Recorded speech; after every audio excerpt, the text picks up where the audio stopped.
we're at 7:04, and I know more people will trickle in, but we'll go ahead and call the December meeting of the Houston Astronomical Society to order. Welcome, everybody. A wonderful evening. Glad to have you with us. I really appreciate everybody joining us tonight here, either through Zoom or watching on the Facebook Live link. My name is Joe Califf. I'm the president of the Houston Astronomical Society, and we think we have a wonderful presentation and program for you tonight. So before we get to the main speakers, and I know that's why everybody's here, they don't want to hear me talk. We do have to get through a little bit of club business. We have a few announcements to get through, and then we'll have our speakers for tonight. You can see we've got 6 accomplished astrophotographers who are going to share all that they know, right? About astrophotography. And then, hopefully for those of us who just don't want to dabble in it, we might learn a thing or two that gets us on the path to spending the rest of our life doing astrophotography instead of visual. But like I said, we do have a few club announcements that we've got to go through, and wanted to share some of that news and information about the club with our members and our guests. So first off, we have Debbie Moran. Is Debbie on? I didn't see her earlier. Debbie, are you here? Okay, not sure if she's joined, but she wanted to let us know about some of the programs that she has lined up for the novice presentations starting in January of 2021. So we'll send an email out to everybody once we're done here to make sure everybody's abreast of everything that's happening with our novice group. Next up is Renee. I know Renee's here. Yes, I am. Yeah, Renee, what are your announcements?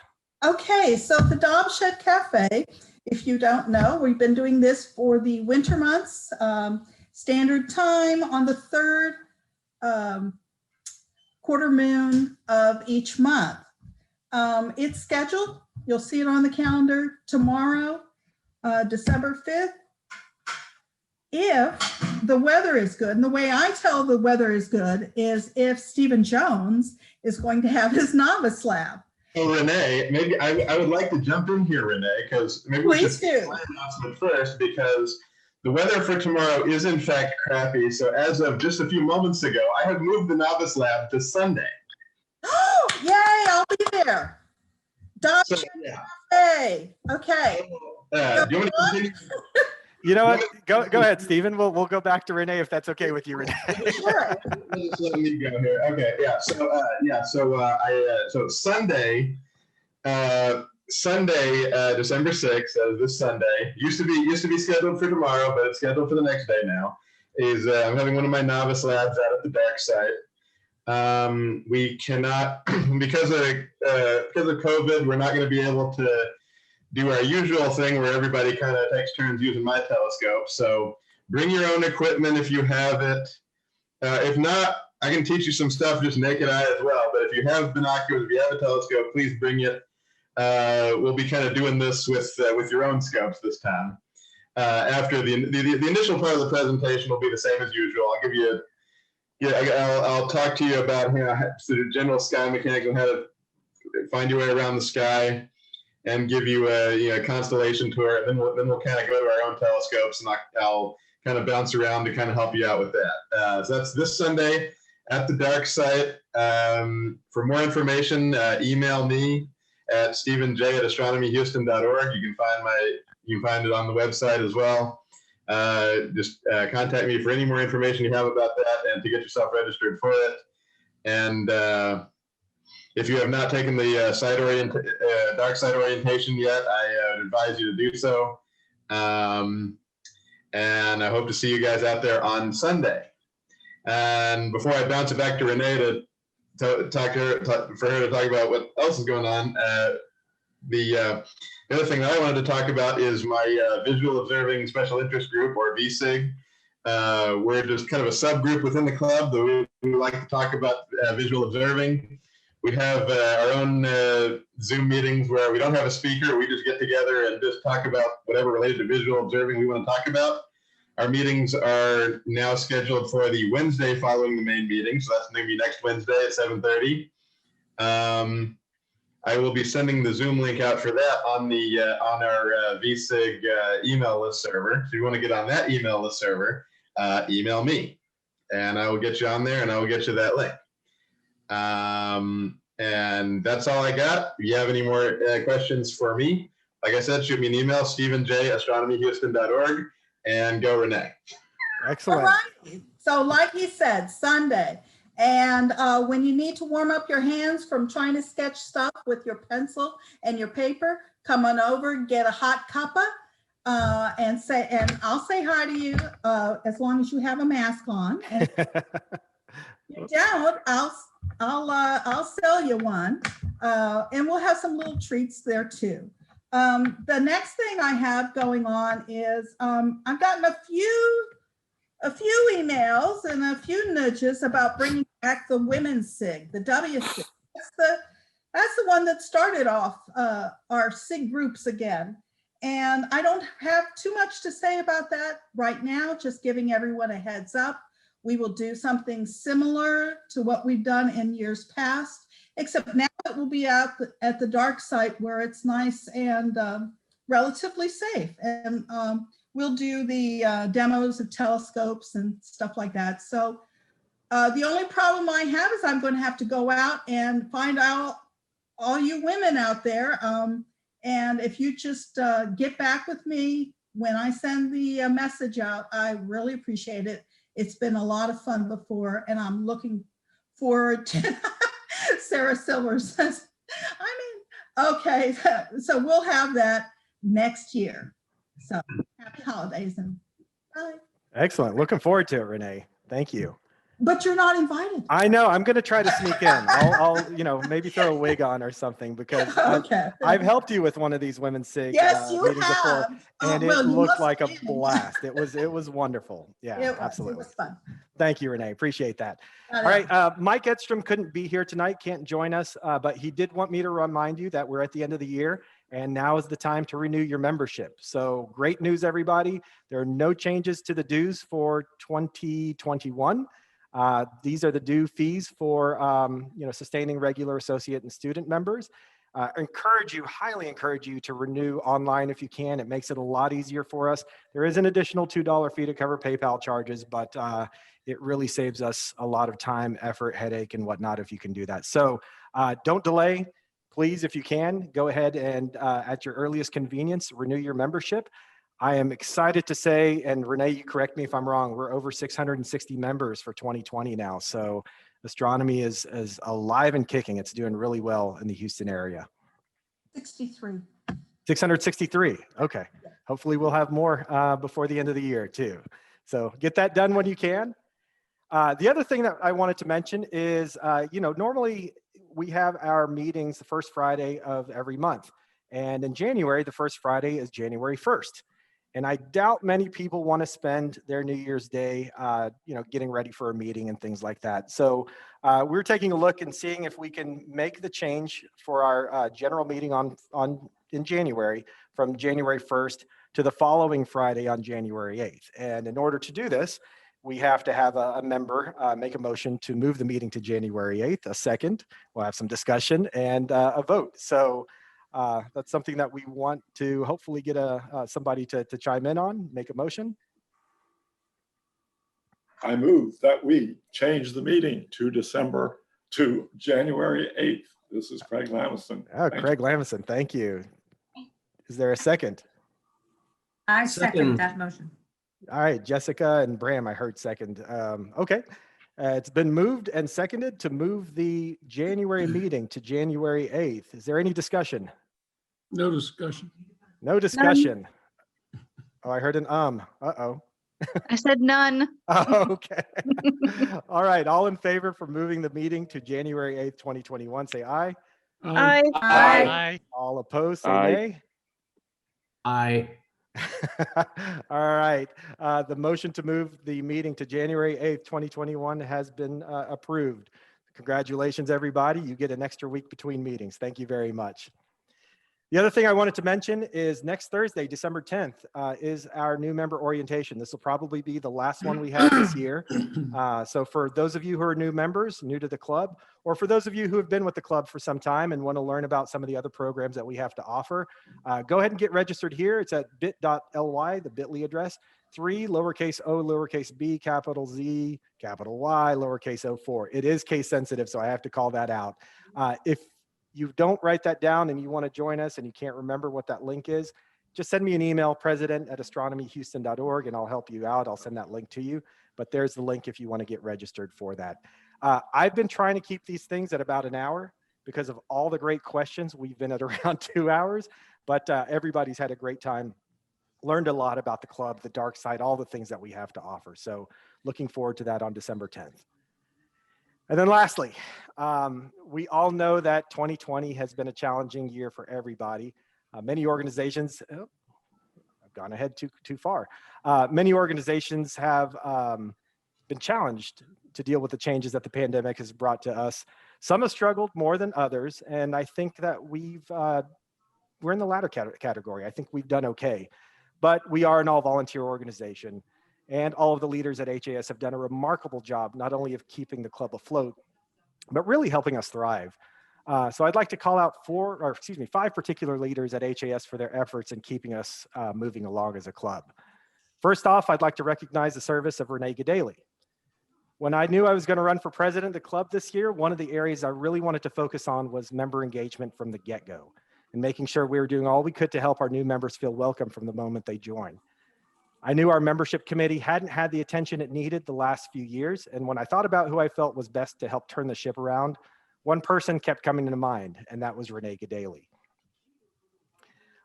Having served in several roles in the club, including president, Renee could have easily said no and enjoyed her time as a member, but she stepped up in a big way. Not only has she completely revamped the way we engage with our members from the time they sign up, but she's continued to nurture them along in what we hope is a lifetime love of astronomy. Thank you very much for your service, Renee. Second, I'd like to recognize the service of our treasurer, Mike Edstrom. Like Renee, Mike has served in several capacities with the club, and many of them are behind the scenes. Thankless type jobs that would make most people shudder. As treasurer, Mike has diligently worked to make sure our club is in good financial shape and that we're doing what's right for our members in the society. Like clockwork, Mike continues to report our financials, process donations and membership applications, and generally take care of those things that need to happen in order for us to continue to serve our membership. And while Mike isn't one to seek the limelight, he's certainly the backbone of this organization. Thank you, Mike. Third, I'd like to recognize the service of Don Selly. Like Renee and Mike, Don is a past president, and like Mike, he served in several different roles, and he could have easily just ridden off into the sunset after he decided to step down from the presidency last year following his move to the Hill Country.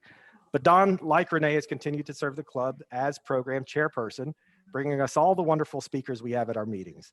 In addition, Don has stepped up and taken over as chief editor of our GuideStar monthly newsletter. And if you see in the new format and all of the rich content Don is not only collecting from our members, but creating himself, you can see that he's put together a newsletter that's unmatched by any other astronomy club around. Don has done a lot this year to make sure we continue to grow as amateur astronomers and that we continue to come together as a community. Thank you, Don. Next, I'd like to recognize the service of Debbie Moran. In addition to being a tireless advocate for dark skies and sensible lighting in Houston, some may say that's a losing battle, but she's tirelessly pursuing that. Debbie has served as novice chairperson for a number of years. In her capacity as novice chairperson, Debbie has done a tremendous job of demystifying what could be seen as a very challenging and sometimes quite intimidating hobby. Her no-nonsense approach for crafting a novice program that helps all of our members is one that has wrought benefits to those who are just starting out. And quite frankly, many of us longtime members have learned a lot from the meetings she helps put together. Those of us in the club who have made the leap from early novice to somewhat competent amateur astronomers owe Debbie a lot in helping us take that next step in our hobby. Thank you, Debbie. And last but not least is Chris Ober. Perhaps no other role in this club is as arduous as the observatory chairperson, and Chris won't complain about it one bit. A lot has to happen in order to keep our dark site running smoothly.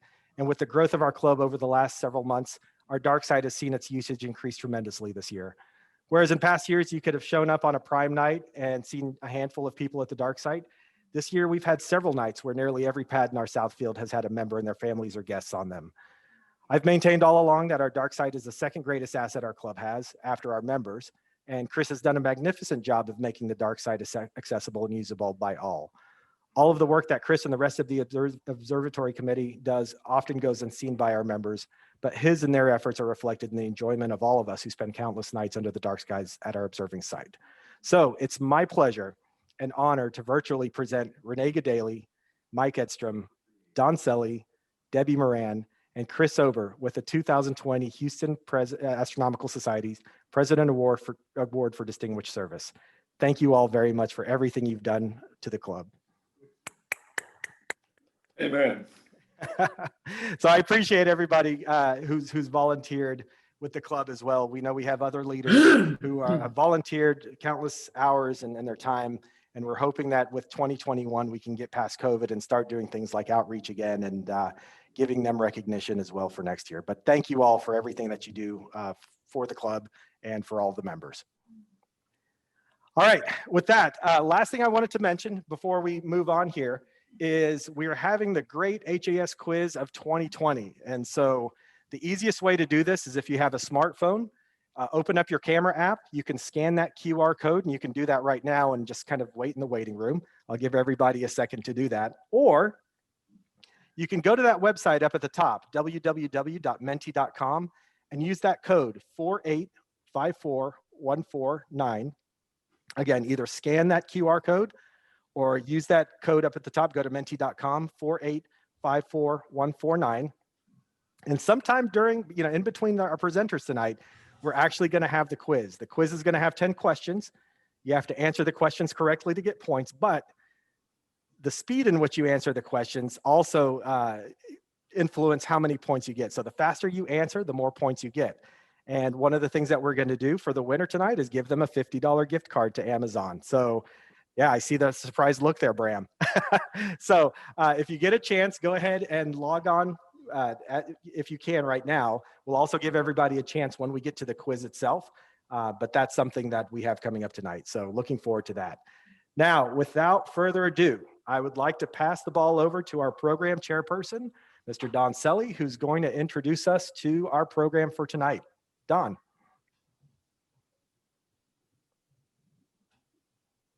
We can't hear you, Don, if you're chatting. Okay, I should have my screen. Oh, there you go. Here. Okay. Okay. We do see your screen. Yeah, I was trying to do three things at once. That never works very well, right? All right. I just want to put a few words together about what we're going to do tonight. Joe mentioned that we have 6 astrophotographers who are going to tell us everything they know.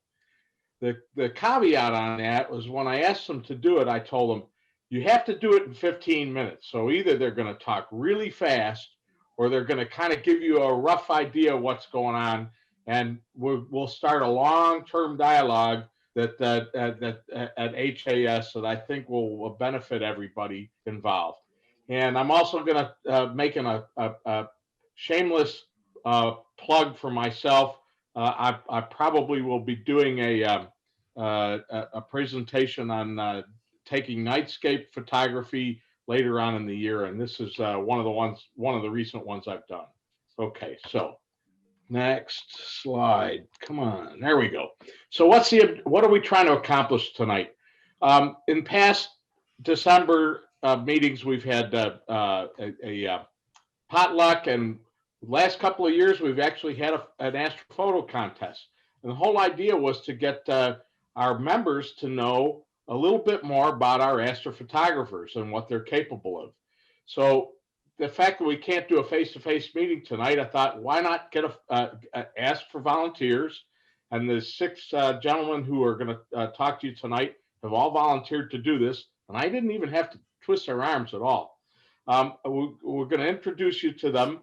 We're going to give them a chance to tell you their stories. They're going to show you a bit of their work, and in the process, we're going to illustrate what astrophotography is all about, because it's a pretty broad area of endeavor. And then we're also going to give you a little bit about holiday eye candy. So with that in mind, here are our. I wanted to go back over a couple of slides I gave in June, just to put everybody in the same frame. Astro imaging is really aspirational imaging. You start out trying to do a lot, and you find yourself getting drawn deeper and deeper and deeper into it if you stay with it. So I have heard some folks say that astrophotography is a wide river that runs deep, is full of twists and turns, and hides many snags along the way. But having said that, why do we do this if it's such a long journey? Well, we all know we're all involved in interest in astronomy because it's a very interesting topic, but it's also bigger than we are, and we want to share this with people that we know. And one of the ways that we like to share it is with the images of what we see. We also, when we get started, we start to see what other people are doing, and there's a lot of awesome astrophotography out there that's available. You can look at, and the more people like myself and the gentlemen who are going to present to you later on after me, we're all a little bit competitive. When we see a great astro image, we know we can do that. We just got to figure out how. And so we're going to overcome a lot of difficulties and problems, but we continue to improve until we're finally happy with what we do. So this is what we all aspire to. You know, this is Hubble quality imaging. What we really start out with, and these are actually some of my very early images, and I was very, very happy with these images when I got them, or these type of images. What we find when we are in the process, we have to overcome a lot of problems, and the main one is getting everything to work properly. We spend hours sometimes to capture data, only finding out that nothing that I captured was really worth using. Or we'll get out to the site, realize we left that one little adapter that we needed to make everything work back home. It's just you go through this process, and finally you get everything down to where it starts to work for you, and you're able to perhaps accomplish something like Lloyd Overcash did. So I use this, like I said, I used this image in June, and the whole point was to kind of contrast it with the Hubble image. It's pretty darn good. It's not exactly the same, but boy, given that it was done on amateur equipment, you have to tip your hat to Lloyd. So what are the paybacks? Just getting a really good image from my own equipment is a big thrill. And when everything works, man, it's like, the feeling you get is just, you can't describe it. And then every once in a while, some of us get published. Jeff Lepp, who will talk to you later on tonight, just got his image of the Iris Nebula published in the Reflector magazine, or maybe we'll get it on the Astronomy Picture of the Day, and that's like the biggest thrill, and that makes all of the hard work worthwhile. And then honestly, just having our friends and family really appreciate the work we're doing. It really means a lot. So in order to really understand what the process, you have to kind of understand the life cycle of an image. First of all, which isn't really on here, is putting together your imaging system. That can be a big process. But then you have to go through a planning process. You have to plan for what you want to image, and there's no better thing for an image than dark skies. So you're going to have to travel to your imaging site. You got to get set up. You got to capture calibration frames, because the raw images need to be pre-processed so that you can put them together into a final image without a lot of the noise and artifacts that you're going to get out of the camera without that pre-processing. And then once you have a pre-processed image that's all calibrated and everything's ready to go. Now you also have to post-process it.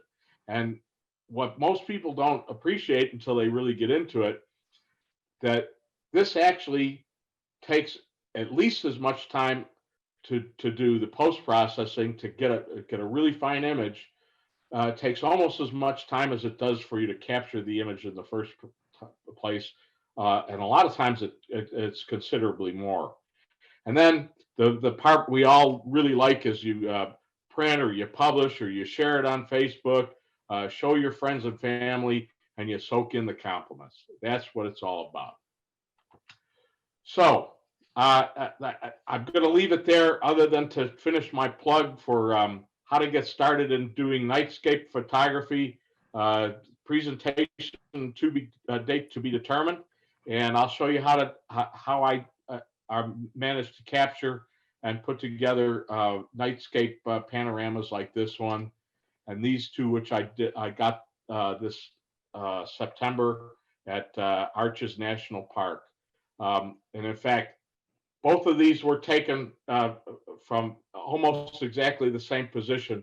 I originally wanted to get the Milky Way centered in between balanced rock and the other rock formation. Unfortunately, the clouds were coming in, so I had to do it a little sooner, but I was able to move about 30 or 40 feet and turn around, look the other direction, and get the Garden of Eden rock formation behind me. And anyway, I hope you enjoy them, and I'll show you how I did those later on. So without further ado, I'd like to introduce Bart Moore. Bart has working with Chris Ober, and he's taken over management of our astrophotography setup, the AT12RC. We have a Richie Chrétien telescope out in the observatory, and Bart is a guy who's managing that, and I think he's going to tell you a little bit about it. So with that, Bart, are you ready to share your screen? I'll stop sharing. Okay. Hi, everybody. Let's see if this works. Hey, and Bart, can you hear me okay? Yes. I was going to say, for all of those who have questions throughout the course of tonight's presentation, if you can ask those in the chat room that we have in Zoom, please put those there. I'll cue those for our presenters once we get to the end of the presentation, and you'll be able to ask your questions then. Thank you. All right, everybody. So my name is Bart Moore, and I have volunteered to take management responsibility of our premier astrophotography rig, our premier Astrograph. Tell you a little bit more about my motivation in just a minute. But yes, this astrophotography rig is housed out at the Dark Site Observatory. So, like I said, I'll give you guys some introduction and a little bit about my motivation. Tell you about the person that the system is dedicated to. I'll tell you guys a little bit about the system. This is not meant to be like a training overview or anything like that, but really to let you all know, as members of the Houston Astronomical Society, what kind of equipment is available to you.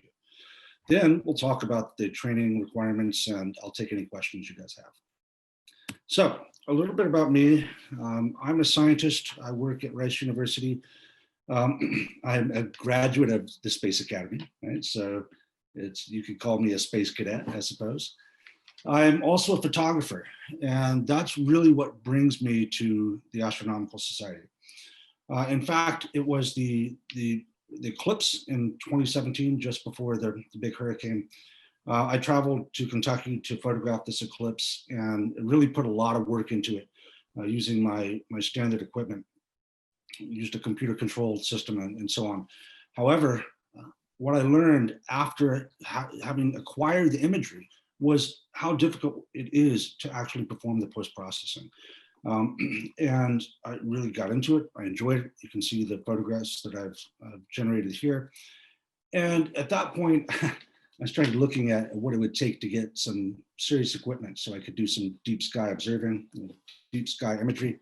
And it's expensive, guys. It's pretty expensive.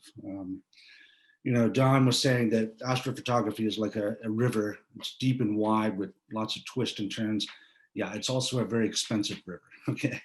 So I started looking around and I happened upon the Astronomical Society and learned that the system is available for society members for the low price of $36 a year.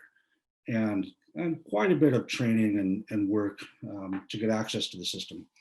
And then of course the work to actually acquire the imagery and post-processing and so on. So I immediately set out and joined the society, and with the express goal of getting access to this equipment so I could do my own imagery. I'm happy to say that that's finally come to fruition. That being said, I'm not an expert astrophotographer yet. I'm hesitant to say I'm even amateur. I have a lot to learn. That being said, I am the manager of this system, and let's turn and talk a bit about that system. So the system is dedicated to Bob Rogers. Now, I did not have the pleasure of meeting Bob Rogers, but I understand that he was the observatory director or observatory chairman for many years until he unfortunately passed away. And I also understand that one of his goals was to bring astrophotography to the Houston Astronomical Society at a society level. That is to say, give everyone access to equipment that would allow them to do deep sky imagery. After he passed away, I understand that there's a memorial fund that was dedicated towards this project, and that the system can now be called Bob Stream. Okay, so you can learn more about this at the club history page on the Astronomical Society website. So thanks, Bob. The Astrograph. Okay, so what is an astrograph? Well, it's really just a telescope that has a camera attached, right? It's a telescope that's designed for taking photographs. And the astrograph that we have is highly complex. It does not support visual observing in the traditional sense right now. Of course, you can look at the pictures, but you can't look through the camera as it's currently configured. So there's a camera attached. I'll talk a little bit about the camera. It is located permanently at the Dark Site Observatory. It's mounted on a dedicated telescope pier, the very sophisticated and, as you can imagine, very expensive mount. Okay, it's a 12-inch astrograph, and we can now turn and talk a little bit more about its capabilities. So, hardware, there's a lot of hardware involved. You can see the image over on the right here that shows the system on its pier. You can see the weights and the optical tube assembly, the OTA, with the other equipment there. So like I said, it's a 12-inch optical tube assembly from Astrotech. It's on this very sophisticated Paramount MX German equatorial mount. It's once again very expensive. The system does have a dedicated and an automatic focuser, so that's very nice. It is run using primarily a software application called the SkyX, and this is a professional application that hosts a whole number of different functions that allow us to both control and interface the system, including its camera and the chiller and so on. You can see up top there, guide scope and an auto guider. There's an auto guider attached. The camera itself is an 8 megapixel. It is thermoelectrically cooled, and the temperature it can reach depends on the ambient temperature of the air. Colder is better, that's my understanding. And in the summer, it can approach perhaps negative 20 degrees Celsius. Okay.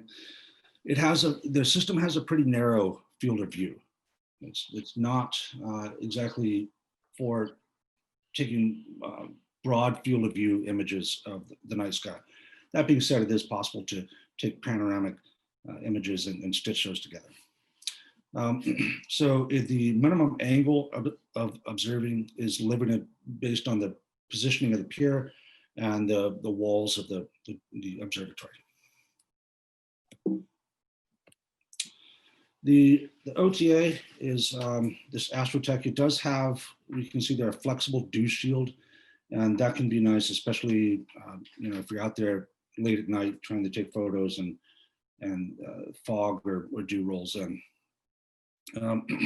It has a guide scope that you can move back and forth to kind of counterbalance the OTA and move that fore and aft to balance that. It's permanently collimated. So in the training, we'll go over this, but it should never be, you should never attempt to collimate that. Like I said, the camera is a QSI 583. It's an 8 megapixel, 8.3 megapixel. It is a monochrome camera. So this is a special acquisition device that's specifically made and specialized for astrophotography. It's a monochrome camera, so it is not capable of color in the traditional sense, and it is outfitted with a color wheel that allows us to filter the light at different wavelengths and acquire images in different colors that can then be stitched and stacked together in post-processing. Once again, it's got this really cool thermoelectric chiller to keep the components cool in order to reduce thermal noise that can otherwise lead to like weird luminance noise and other things that are undesirable. So you can see the camera there. Software, once again, the SkyX Professional. So this is fantastic software. It handles a lot of the heavy lifting insofar as interfacing the telescope system, the Astrograph system, things like camera cooling, image acquisition, focusing, moving the whole assembly, and it's a great piece of software. It's also really nice to be able to know how to use it, just in general. We also have another piece of software. I believe this is free. The SkyX is not free. We have another piece of software called Push Your Dummy that's good for auto guiding and real-time refinement of the system orientation so that you have minimal image smearing. So I can imagine that many of us, like me, are certainly very interested in using this equipment. As you can kind of gather, it's not for the faint of heart. It's highly technical. It's very sophisticated. Once again, very expensive equipment. So we, as members of the society, have an obligation to take care of it, right? And therefore, we have fairly stringent training requirements. Naturally, you have to be a member, but you should also have taken the novice lab, and you should be certified to use the observatory as well, including the roof and emergency procedures. You should be familiar with the go-to telescope, but that's becoming more and more common. And you should have had experience using the other telescopes in the observatory, the F5 and C14 telescopes that you can see in the foreground of the upper right picture. Okay, so those are the prerequisites. And then insofar as training, there's a dedicated and separate training orientation session that's aimed just at training members in order to use this system safely and to really get the most out of it. Once again, there's a lot going on, a lot of moving parts and even file management and things like that. So it is pretty technical. So once you've been certified to use this Astrograph, then just schedule it like you would any other of the telescopes in the observatory. That being said, right now we're not doing training. However, I do encourage you to contact me if you're interested in getting training and becoming certified so that we can get that rolling. Okay. So who am I? Once again, I'm Bart Moore, and I volunteered to be the go-to guy for this telescope, maintenance, troubleshooting, documentation, and training. You can see my email address there. And in just a moment, I'll take questions, but I do want to mention that there's the special interest group an AP-SIG, special interest group, that I don't believe was mentioned earlier. And that is something that I would like to see more activity on, and I encourage you guys to sign up for that as well. So at this point, I can take your questions. Real quick, Bart, just want to let folks know if they're interested in signing up for the AP-SIG, send that email to info@astronomyhouston.org. I'll see it and I'll make sure they get signed up. Very good. Okay, what questions do you guys have?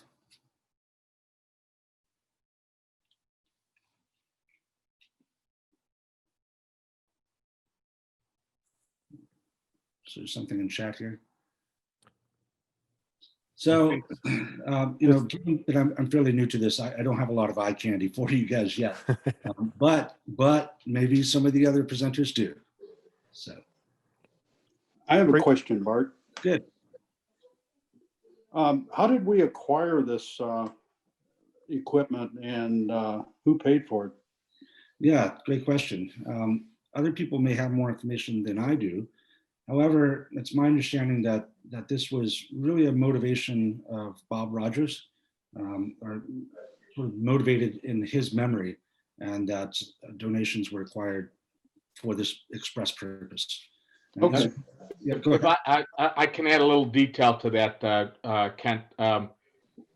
After Bob passed away, there were a number of folks who wanted to do something, and so we actually set up a little bit of a fund in Bob's memory, and so we there were a number of donations that were made, and that was part of it. There were a couple of folks who donated specifically for the mount, and the OTA itself was also donated. OTA and the focuser were donated, so it was partially donations that bought things, and then people donated equipment. Okay, well, thank you. That's a wonderful setup. I mean, wow. Agreed. Yeah, we're lucky to have it, and it should be in as much use as possible, really. We should all be using it, if interested. Appreciate that, Bart. Bart, I've got a question. Yeah. You're saying they're using the SkyX. I know there's other software that provides additional automation. Example, Sequence Generator Pro, Voyager, Nina. Have y'all thought about looking into those software? Not really, although we may now that you've mentioned it. I would just say that the SkyX seems to work well. It's highly capable, and it's nice to have so many functions under one hood. So maybe you and I can talk offline about alternative software. However, at the present time, I think that it's best to have one united protocol for using the equipment, just to make sure nothing gets messed up. Sure, I understand. I just know the level of automation that the SkyX provides. I know the other ones, you can plan an entire imaging session with it and set it off and let it run all night long. I don't know if you can do that with SkyX. Yeah, you can certainly automate a lot of the functions. Any other questions? That brings up, Jeff, that question brings up the comment, hey, there's always an add-on. There's always an upgrade, right? Okay. Any more questions for Bart? I think there was one from Don Anderson in the chat room. Don, did you want to come off mute?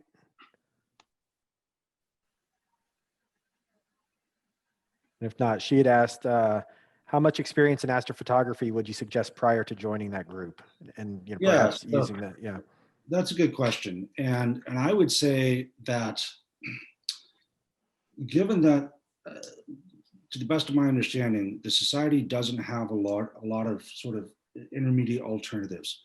I would say just go for it. I mean, you have to know beforehand that you have to really be invested in the sense that you're willing to spend the time, fortunately not the money, but the time and effort to go out there and train and learn on this equipment.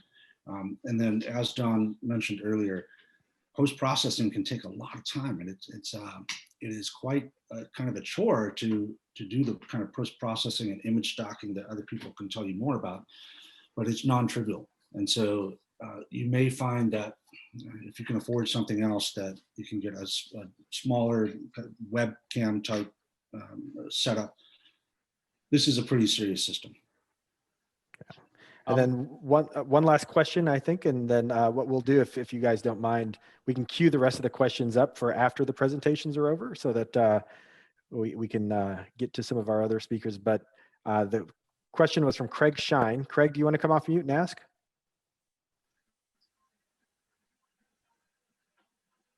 I don't know if he's coming off, but I'll ask for him. He said, any plans to allow, oh, Craig, was that you? Oh, he said, sorry, no, Mike. Any plans to allow remote imaging with the Astrograph? Not presently. Really, we're trying to get a smooth protocol established so that people can use it in a safe manner.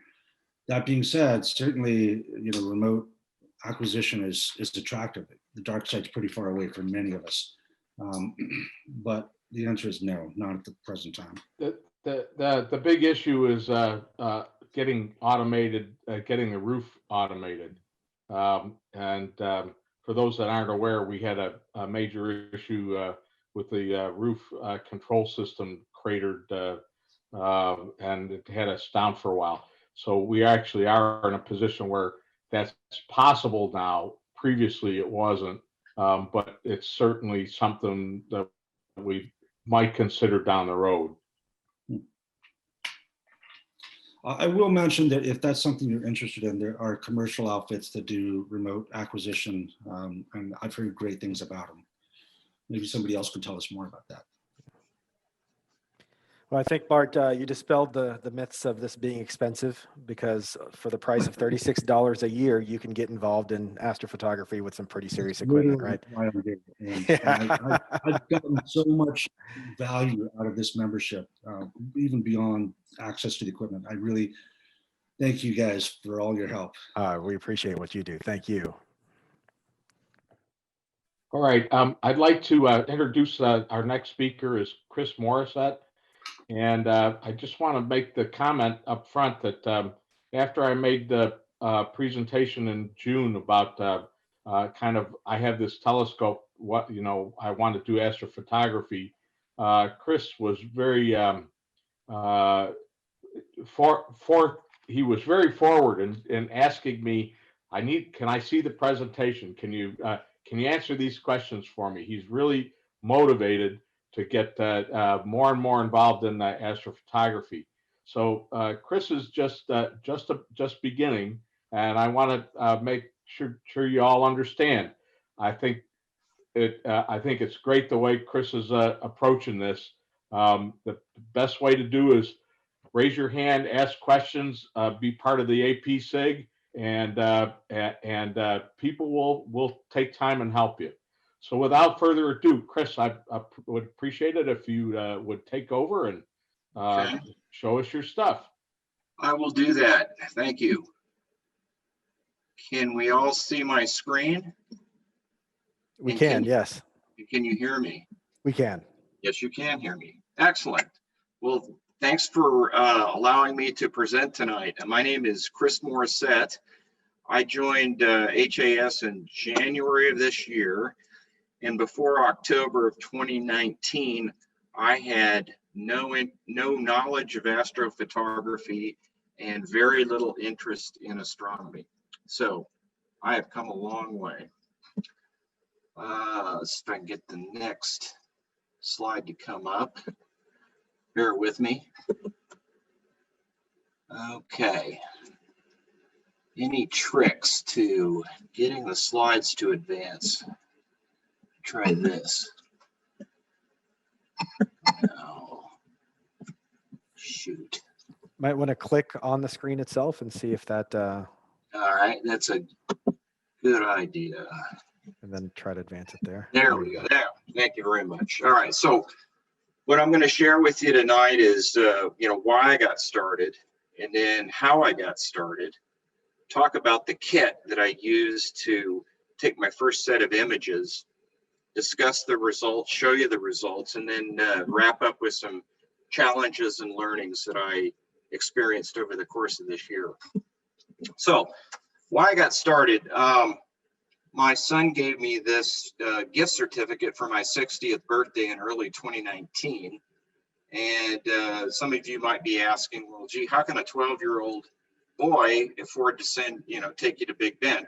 Well, at the time he gave me the card, he was 28. He's married with 2 children. His artwork's a little on the middle school side, but in any event, it was a wonderful gift. And in October of 2019, we went out to Big Bend.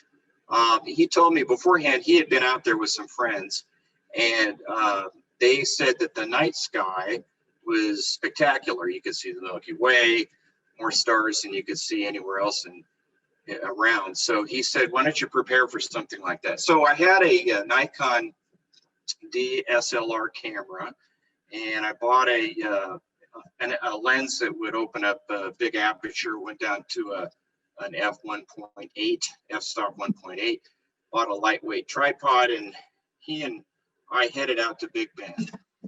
And the first night we got there, we went out on Lost Mine Trail, and that's what you see in this picture on the left and in the center at the top.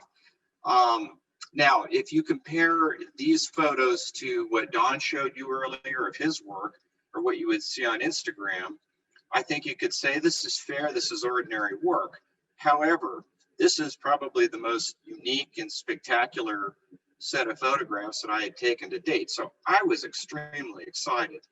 2 nights later, we went out to a place called Burro Mesa Pour-Off, and the picture on the bottom center and on the right is what we took that night. We got a little bit of the sunset. And again, I was truly amazed at what I was able to accomplish. And I was very excited about doing more when I got back into Houston. So it was a short weekend. We went out to Big Bend. And so my son lives in Fort Worth. I drove him home, stayed the night, and then drove down to Houston. And on my way, I said, all right, I'm gonna take this to the next level. So I started out with a trip to Land, Sea, and Sky. Met up with a nice individual there that works at the store. And he walked me through all of the mounts and the telescopes and the eyepieces and the cameras. And we spent about an hour and a half going through all that stuff. And I got to the car and drove home, and my head was just swimming. So I got home, and after a couple of gin and tonics, I kind of took a step back and thought about, all right, what's the best way to wade into this endeavor? So the first thing that dawned on me is I really need to gain a basic understanding of astronomy. If I'm going to try to photograph the planets and galaxies and nebula, I got to be able to find them and navigate the sky. Also, I need to try before I buy, because if I can, because the equipment in that store was extremely expensive, as it is out on the internet or anywhere else you'd shop for this equipment. And then the third thing is, obviously I would need help. So I started thinking maybe an astronomy club, they might have one here in town, and maybe they could help with some of these things. So I found Houston Astronomical Society, and by golly, they addressed all 3 items here perfectly. The novice program that Debbie leads has helped me really get a fast start. The loaner program that Alan Wilson runs was excellent, and I was lucky to get in before COVID to borrow a telescope and get some training from Alan. And then with the network of people that we have in the club here, you can find all kinds of help. So that's how I got going on this endeavor.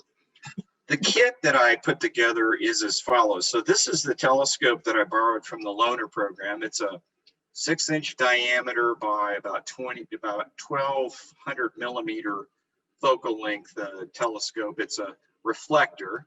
I learned that early on in my studies. And it has a swivel base, and the mount doesn't lock. You'll notice also that there's a piece of Velcro that came already attached to the shell of the telescope. And because the mount doesn't lock and there was Velcro there, I'll talk to you more about challenges down the road about why that was important. But this is the telescope that I was able to borrow. went down to Land, Sea, and Sky and bought some additional pieces of equipment that would allow me to attach my camera to the telescope. So on the far left, you'll see my camera, and instead of a lens, there's this thing called a T-ring, and screwed into the center of that is a nose piece. The center picture shows you the camera, and in the middle, you'll see another piece that's got some silver on it. That's a Barlow. It's a 2x magnification Barlow, and then that piece sticks into the eyepiece focuser that you see on the telescope. The item that's kind of at a perpendicular is the eyepiece that came with the rig. And then the camera, or the picture, excuse me, on the far right is everything put together. So this was the rig that I put together to go out and try astrophotography. So my first target was going to be something that I could find and something that I could probably get some good shots of. So the moon was a natural. Also, when I was at Land, Sea, and Sky, the individual I was working with, a fellow by the name of Dustin, he told me that you don't have to take a single photograph or single image in order to get a picture of the moon. He said you can actually take a video, and then using some software, you can do a thing called stacking and aligning of the different frames of the video to come out with a really crisp picture. So I thought that was pretty cool. So I was going to give that a shot. So the first night I had everything together. I had a nice crescent moon come over the driveway up here in Kingwood.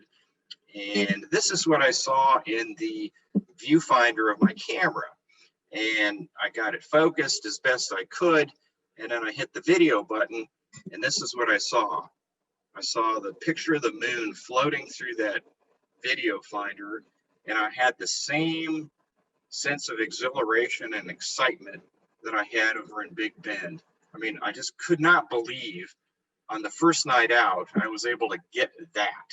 So using that software that I talked about, I came up with this picture that you see here. So again, using, there's a software package called PIPP, and I was able to take this file from my camera, convert it to an AVI file, and then take that file and put it into this program called AutoStacker. I was able to actually combine these frames and generate a crisper, clearer picture. So this is what that video that you saw in the previous slide turned out to be in terms of a single image.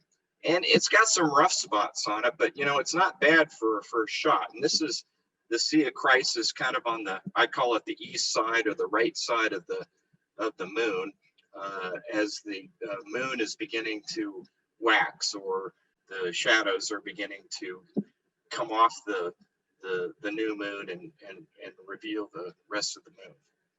I've also, and I'll give this presentation to Joe if anybody's interested, but I also tried to document, you know, the techniques that I followed in order to get the pictures here. The following week, I got a larger moon out there, so I decided to really go after it and do what I would call like a survey of the moon.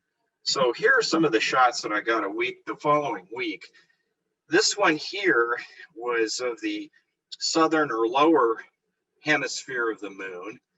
And again, I mean, you know, this is kind of, you know, playing around with AutoStacker and PIPP and just kind of feeling my way through this. But this is the type of thing I was able to get on my second outing.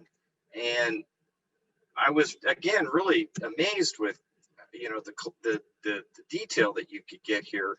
The one thing that I really got a kick out of is I love movies, and 2001: A Space Odyssey is one of my favorites.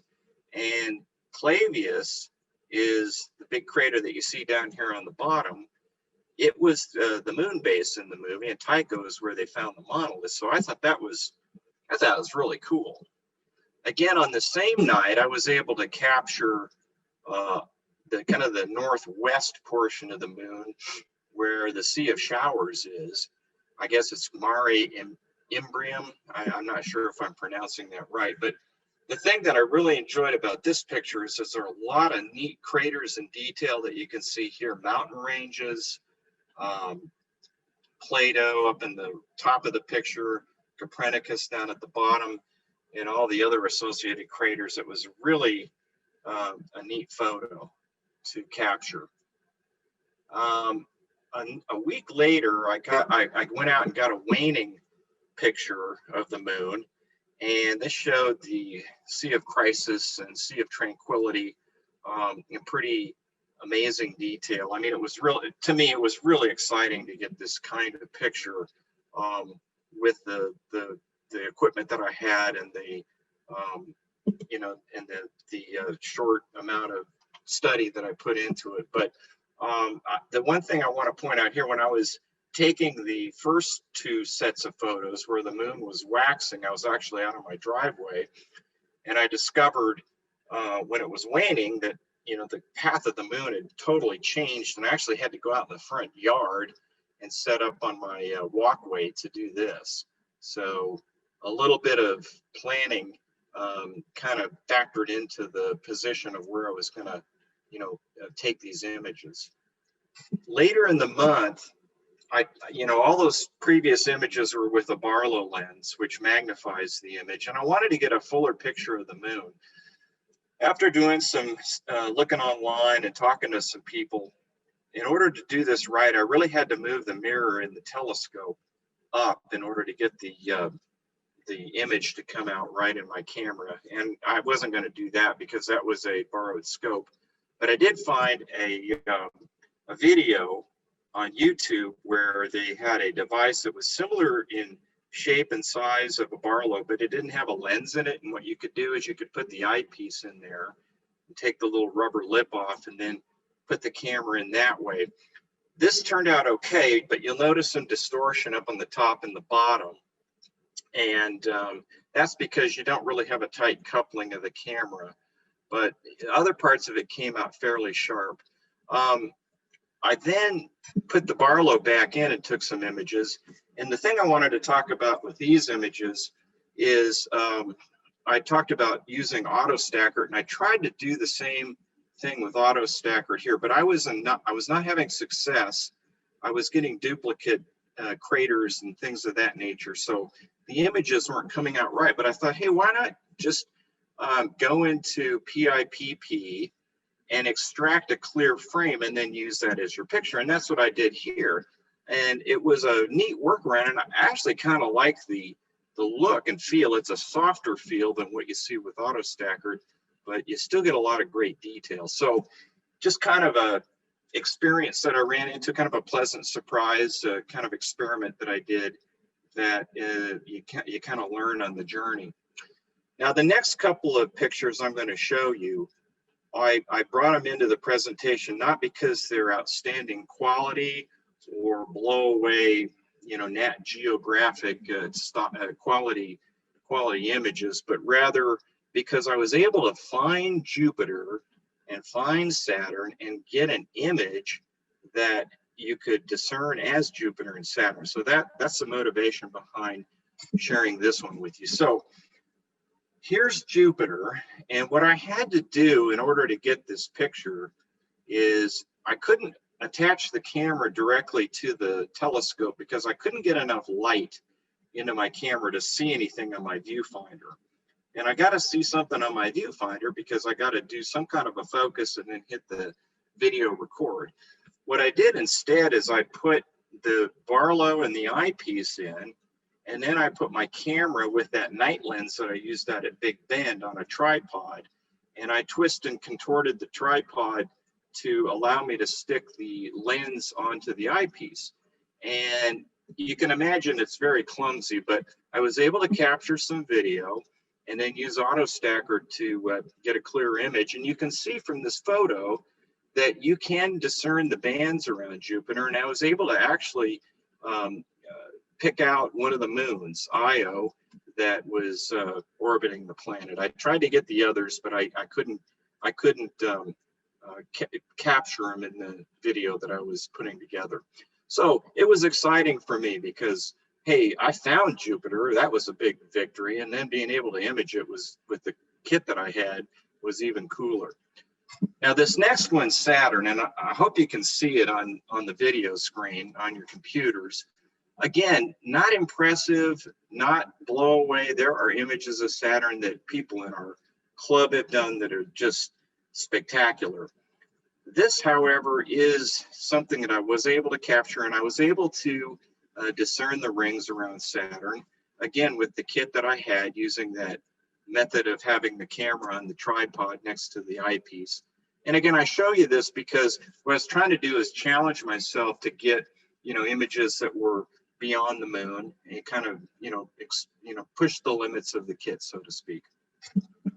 The last picture is Neowise, and I tried to get Neowise with the telescope like I did the other images, but I wasn't having any luck. So I reverted back to using my camera on a tripod with the night lens, and it was, I was able to get some decent images of the comet. The thing that was really exciting for me is I'd never seen a comet before, so it was really cool to be able to capture an image using my camera. And so again, being able to find it, again, going through the novice program and understanding where these things are in the sky was crucial. So to kind of wrap up here, what were the challenges? Well, for me, no tracking was a big challenge. And I had to improvise on counterweights. As you notice, the camera was very top heavy and would push the telescope over. So that Velcro strip that I was showing you, I actually took a Velcro belt or strap and wrapped a couple of water bottles on that and stuck it on the end, and that was my counterweight. Using the afocal method to capture Jupiter and Saturn was real tricky. And then learning PIPP and auto stacker was a challenge. PIPP was fairly straightforward. Auto stackered, I'm still trying to get the ins and outs, and I'll be honest with you, with Registax, I really wasn't able to make that work. I still got to learn that. So the learnings for me were to really just to start simple and get some wins. If you can take a picture, get out there and take a picture that you're fascinated with, that really excites you, you're going to be motivated to push on. And once you do that, then you want to raise the bar, kind of like what I did with the Jupiter and Saturn photos. You got to plan and be patient. You got to know where these objects are going to be in the night sky, and you have to be able to work your equipment in the dark. There were more times than I care to admit where I couldn't find the video start button on my camera, and I lost the image through it moved on me through the scope. And then I also learned that the more you learn, the more you realize how much you don't know. You think you got it made, and then you want to take the next step into, say, doing imaging of a galaxy or a nebula, and you're getting into levels of detail that you just didn't have to contend with before. And I'm doing that now. I've got a equatorial mount, a refractor, and an astrophotography camera, and I'm learning this program called SharpCap, and I'm down on the bottom of that learning curve. The last thing that I thought was neat was the images are an excellent learning tool. So when I'm out there and it's cold and I'm looking through the eyepiece, I'm really not interested in studying anything. I'm more interested in saying, okay, I saw it, let's get out of here and get something warm to drink.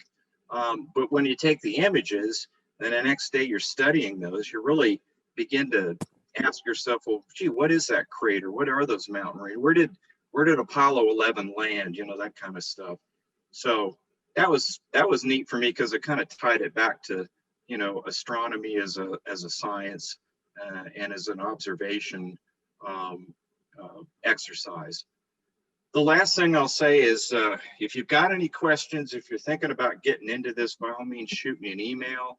I'll certainly share with you what I know, or try to find the answer, or try to find the person that would be able to help. So this hobby can be very, very daunting, and if you need an entry point person, you just kind of ask dumb questions to, I'm your man. And then I'll end by saying that Luna and I thank you. Luna was my house guest here over Thanksgiving, and she has a very astronomically related name, and she's a cute dog, and I thought she helped me with the final edits on my slide deck. So with that, I will turn it back over to Don and Joe, and y'all can, if you want to hit me with any questions, feel free.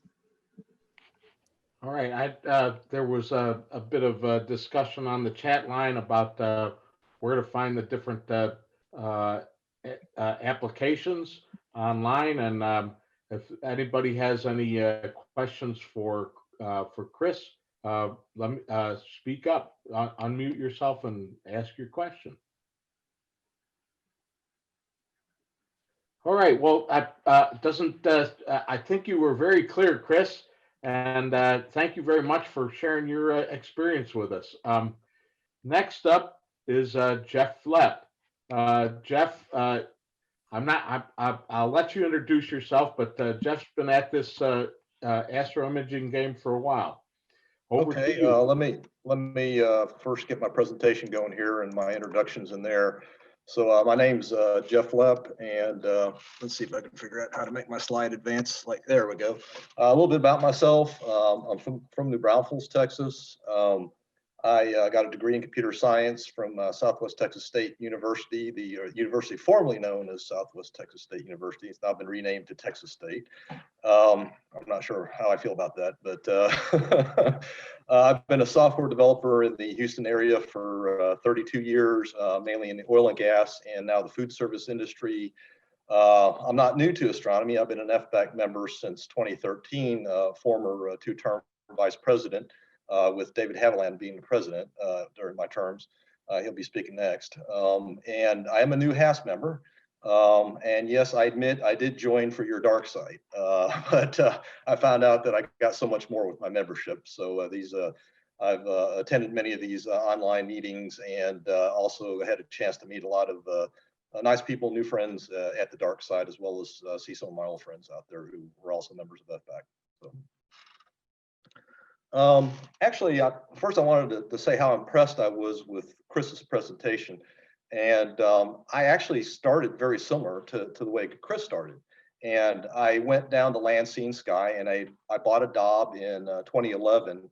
I don't know if you remember that year, but we had a really awful drought. And I was out every night in my yard watering it, trying to keep it alive, looking up at the beautiful night sky, which was clear almost every night. And I said, you know what?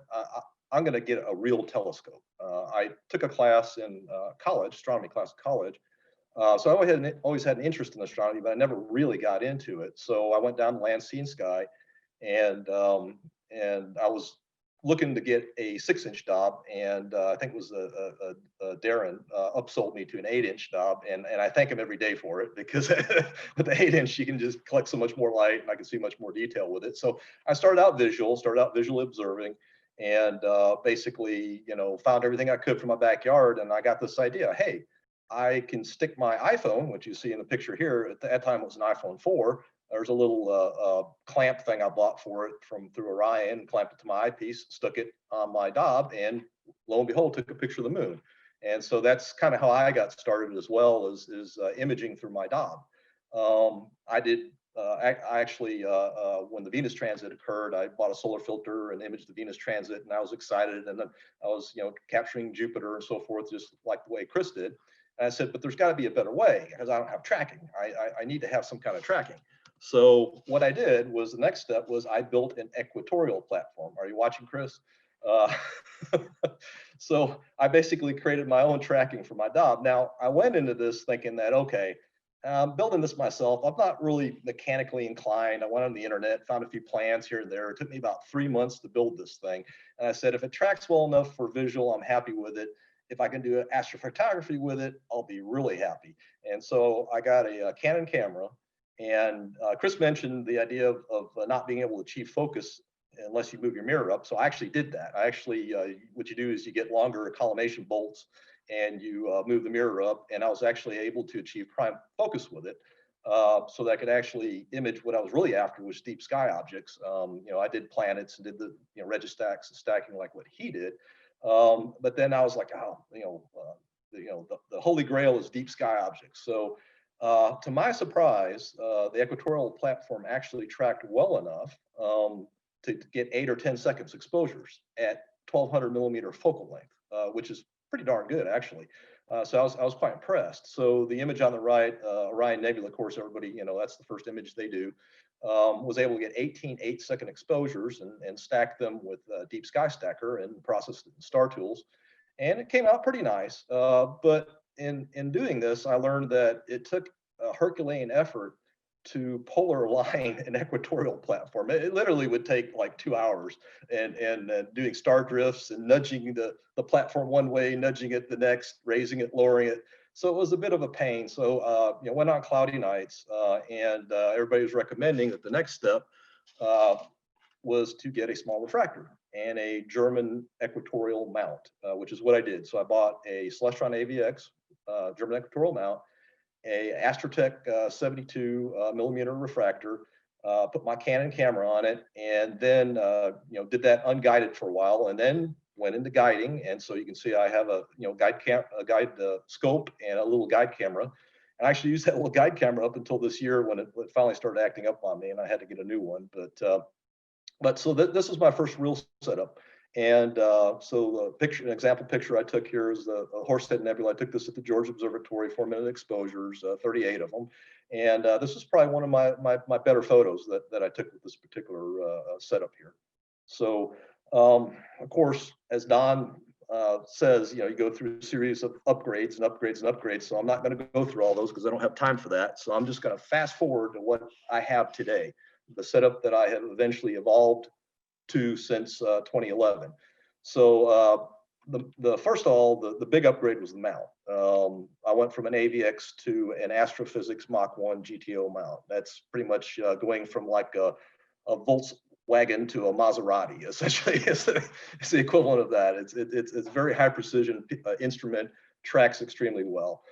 Then I upgraded my camera. I went from a DSLR to a CCD. At that time, CMOS cameras really weren't even out yet. At least the ones that are meant for astrophotography, obviously DSLR CMOS.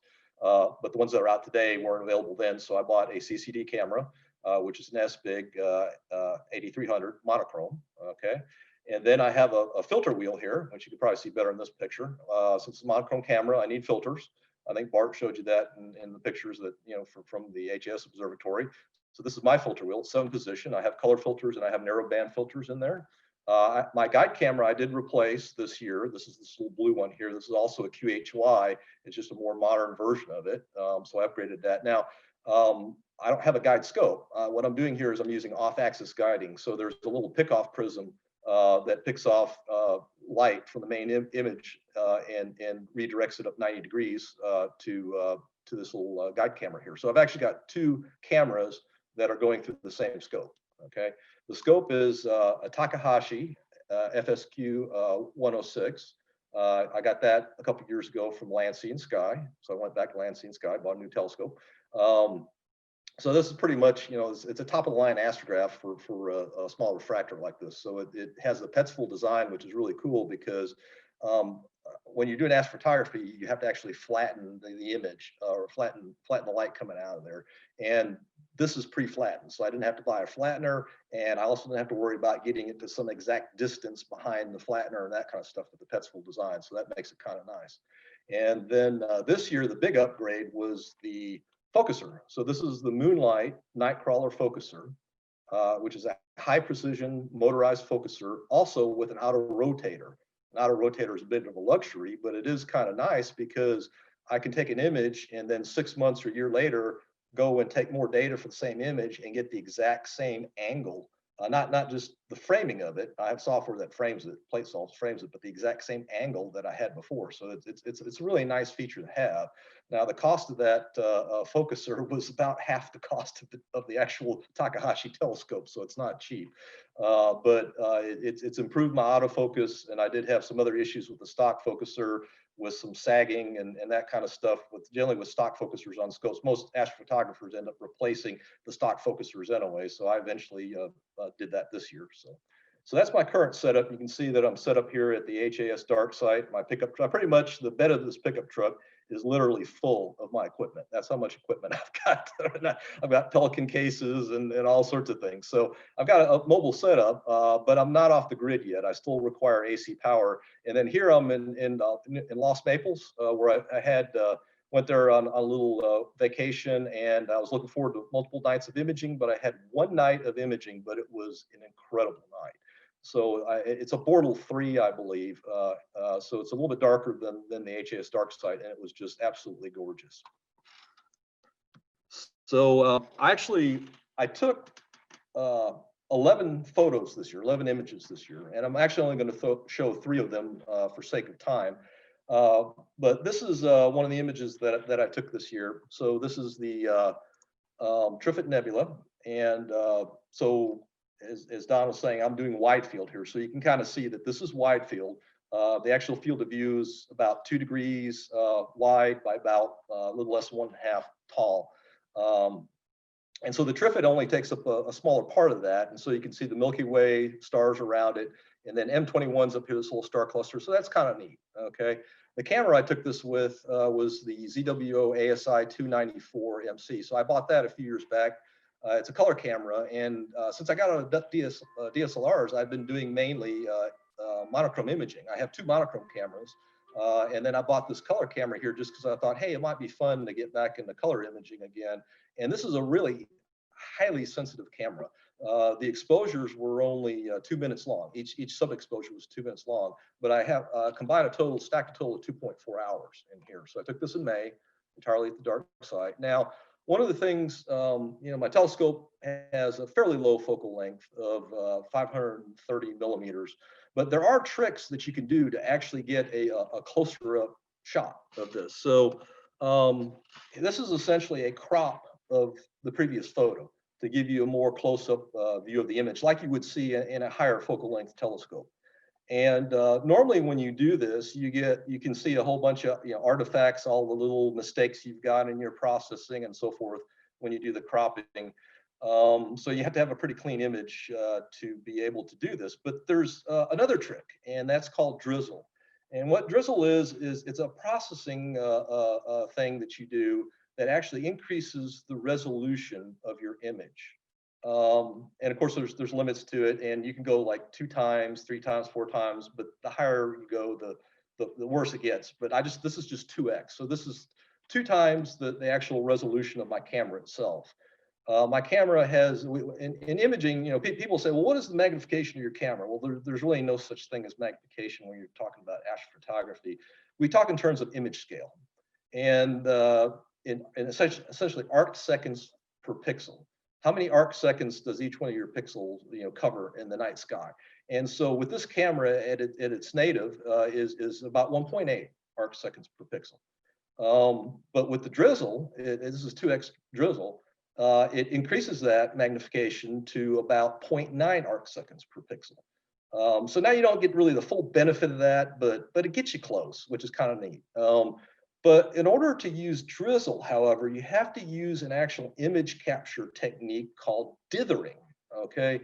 And so you can't really drizzle unless you dither. So what's the drizzle, dither? It all kind of sounds like the same thing. But what dithering is you actually, in software, Bart mentioned PhD. I use PhD too as well, and for guiding.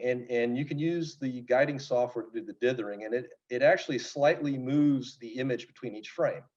And so the benefit that you have of that is not just that you can use the drizzling algorithm during the post-processing, but you can also clean up noise with dithering. So if you do any kind of DSLR photography with the telescope, obviously, wide-field sky shots, you don't have to dither, but if you do any kind of DSLR photography, dithering is your best friend because it'll help essentially with 2 things. And if you do unguided as well, I'm sorry, well, you can actually do unguided with dithering as well. Sequence Generator Pro does it, but normally you do it with guiding. But the benefits of it is that it cleans up essentially the hot pixels that you have. And generally also, if you don't dither, you have something called walking noise, which is this rain or walking noise effect that you have, because you do have a slight drift over time, even if you guide. And so the dithering takes care of that noise as well. But the combination of all this, allows me to get this level. So one of the things I like about this image is you can see details, the dark lanes in here, and I can pick up pretty good detail in here. There's some dark nebulosity over here, the reds and the blues. Just kind of, you have all three things here. You got, dark nebulae, you got the emission nebula, and you got the reflection nebula. So that's part of what I really like about the Triffic. So I'm going to go ahead and move on to the next one. Okay, so my next image is a narrowband image, and it's not everybody's cup of tea. NASA kind of came up with this Hubble palette, and that's what this is. So essentially, I've got narrowband filters. So I've got hydrogen alpha, oxygen 3, which is ionized oxygen, sulfur 2 is ionized sulfur. And so instead of red, green, blue, I take these images through these narrowband filters, and I just substitute sulfur for the red, hydrogen alpha for the green, and oxygen for the blue. And in this particular image, what I did was, this is kind of a hybrid. I took the oxygen data at the H.A.S dark site because that O3 is still somewhat susceptible to light pollution.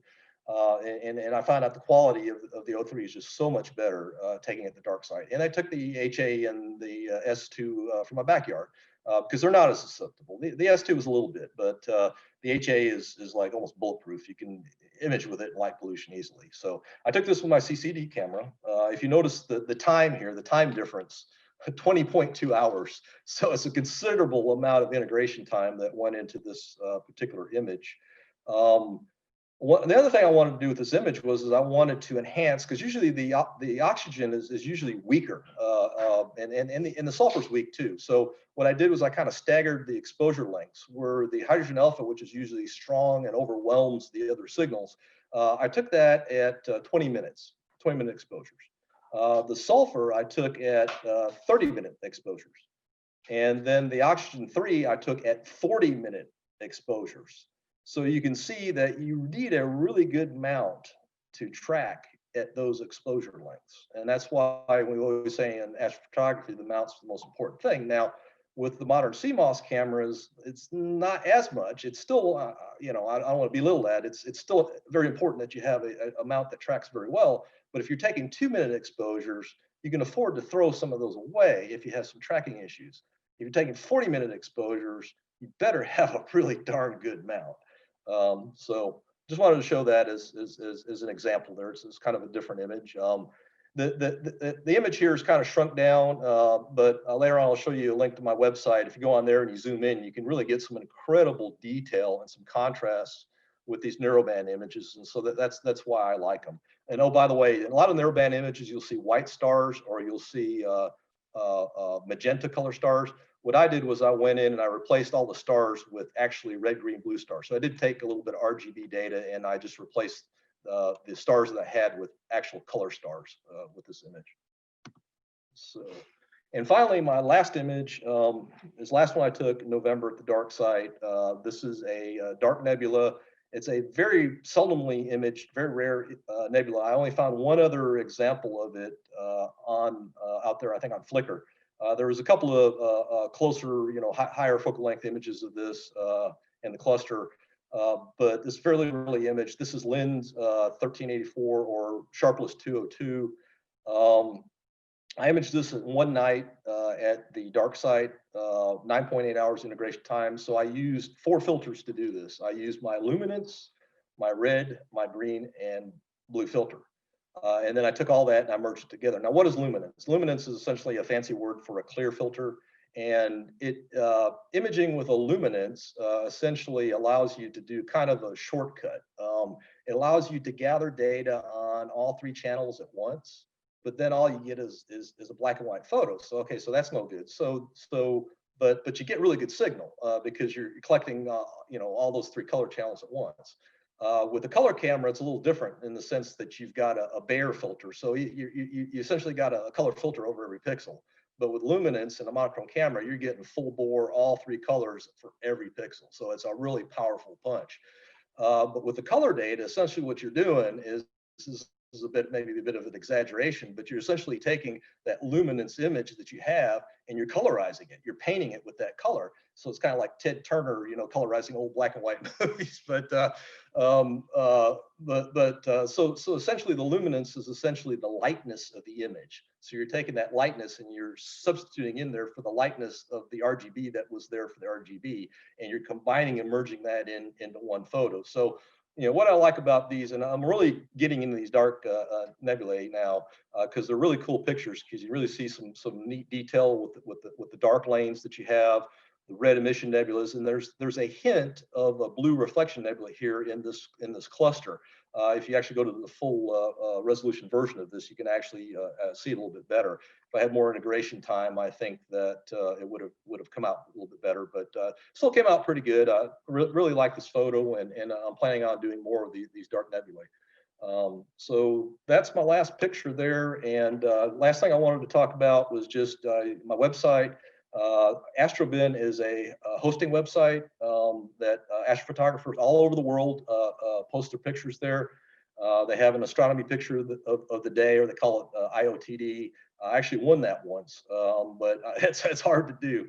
So if you go here to my website, you can see my username is Jeff 2011. Why 2011? Well, in one of my initial slides, that's when it all started for me. That's when I bought my Dob. So you can see the thumbnails of my pictures. You can click on any of them and you'll get the image acquisition details of that, where it was taken, what equipment was used, the exposures, all that information. It'll show you where in the sky it was taken at. It'll show you the histogram of the picture. You can click on the picture again to zoom in, and I think there's 3 different zoom ins there that you can do. And you can see this.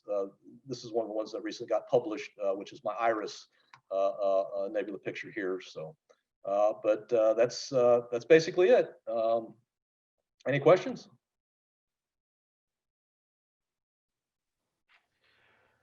It doesn't seem like there's a lot of questions, but there's been an awful lot of wow, that's cool, Yes. Jeff. I mean, I think your presentation has been very well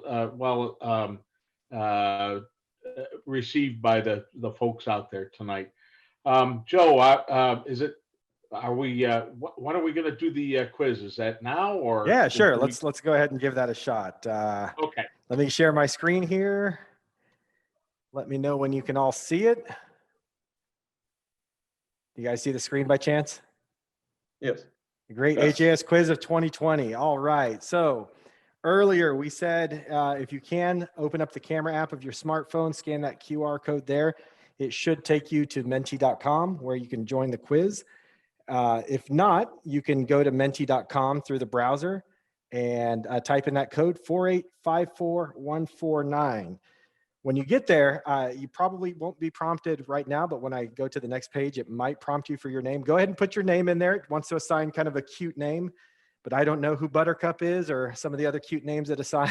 So if you want the $50 gift certificate, if you win, I'm not going to be able to tell who's who if you don't put your name in there. So I'll give everybody a second or two to go to Menti and type in that code or use that QR code to get there.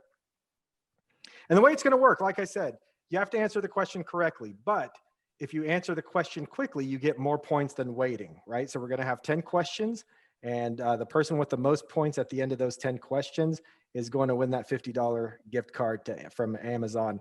The other thing I also wanted to mention is, when we're going through this quiz, you'll see, we'll have some leaderboard, so you'll be able to see who's winning at any particular point at the end of each question.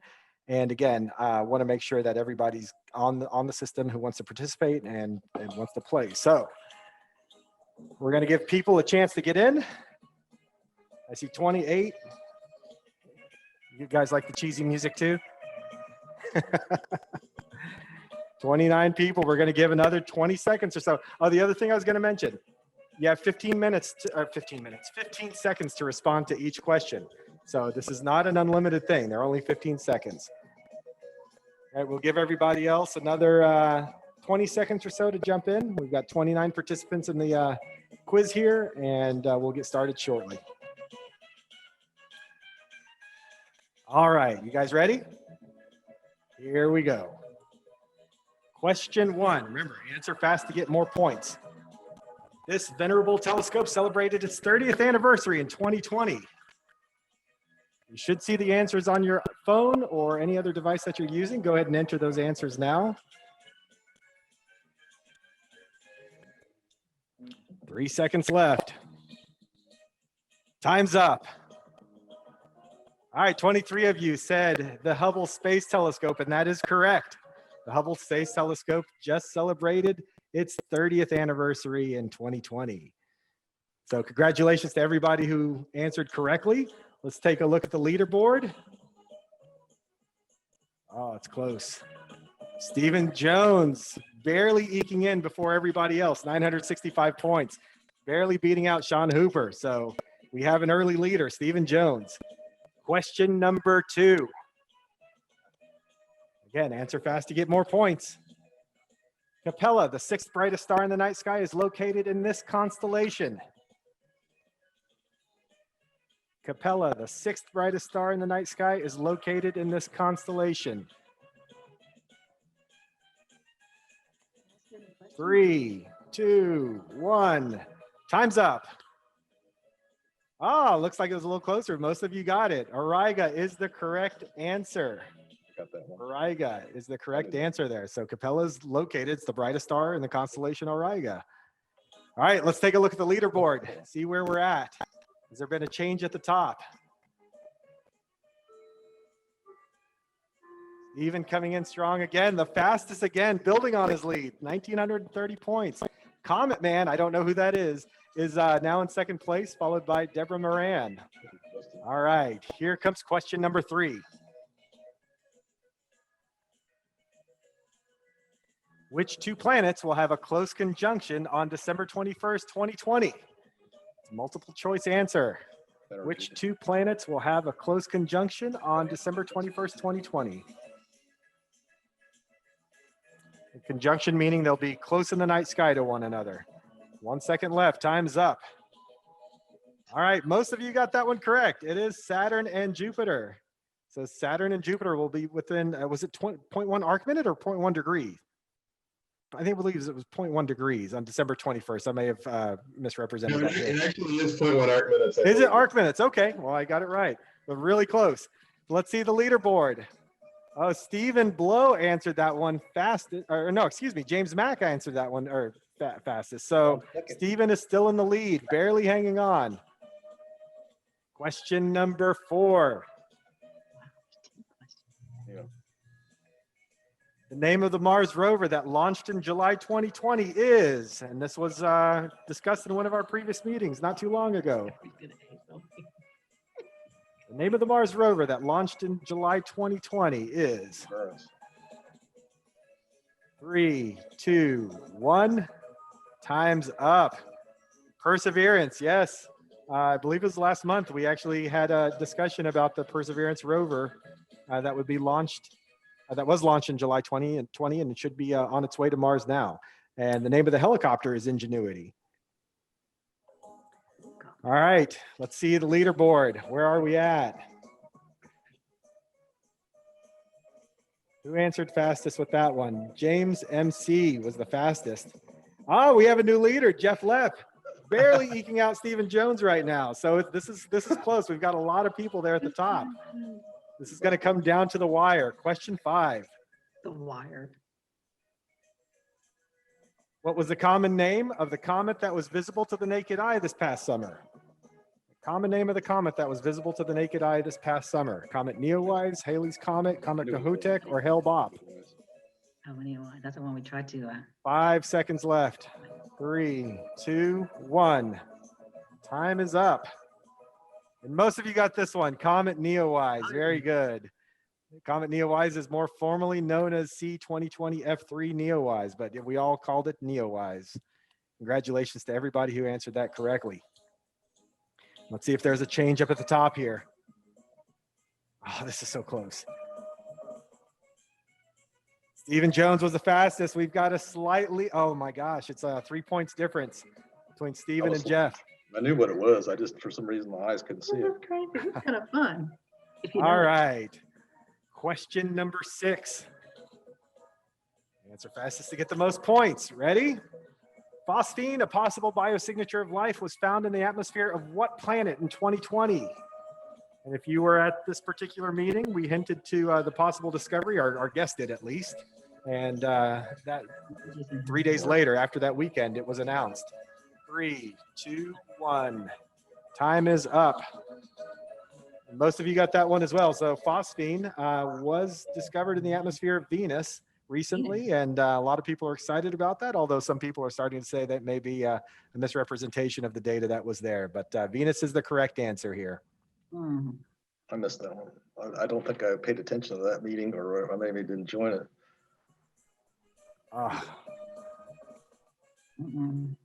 You were down now. Y'all kind of. Yeah, I dropped down. Oh no. All right, Stephen Yeah, Jones. Comet Man was the fastest on that one, but Stephen is still in the lead by a mere 4 points. Let's go. Question 7 of 10. Here we I was go. first of all. Quickest.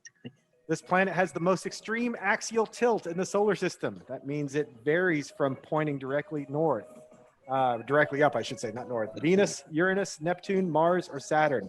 This planet has the most extreme axial tilt in the solar system. 3, 2, 1. Time is up. It's actually Venus, believe it or not. I thought this might be. So the funny thing is I was doing some of the research on this. I would have gotten this wrong myself. But Venus itself essentially spins on its top. It's at an axial tilt of 177 You gotta be kidding me. degrees, which means it rotates essentially backwards compared to all the other planets. Okay. I figured that one would be the stunner, right? The one that gets everybody else. So Comet Man coming back. He's Justin got it. Did it wrong.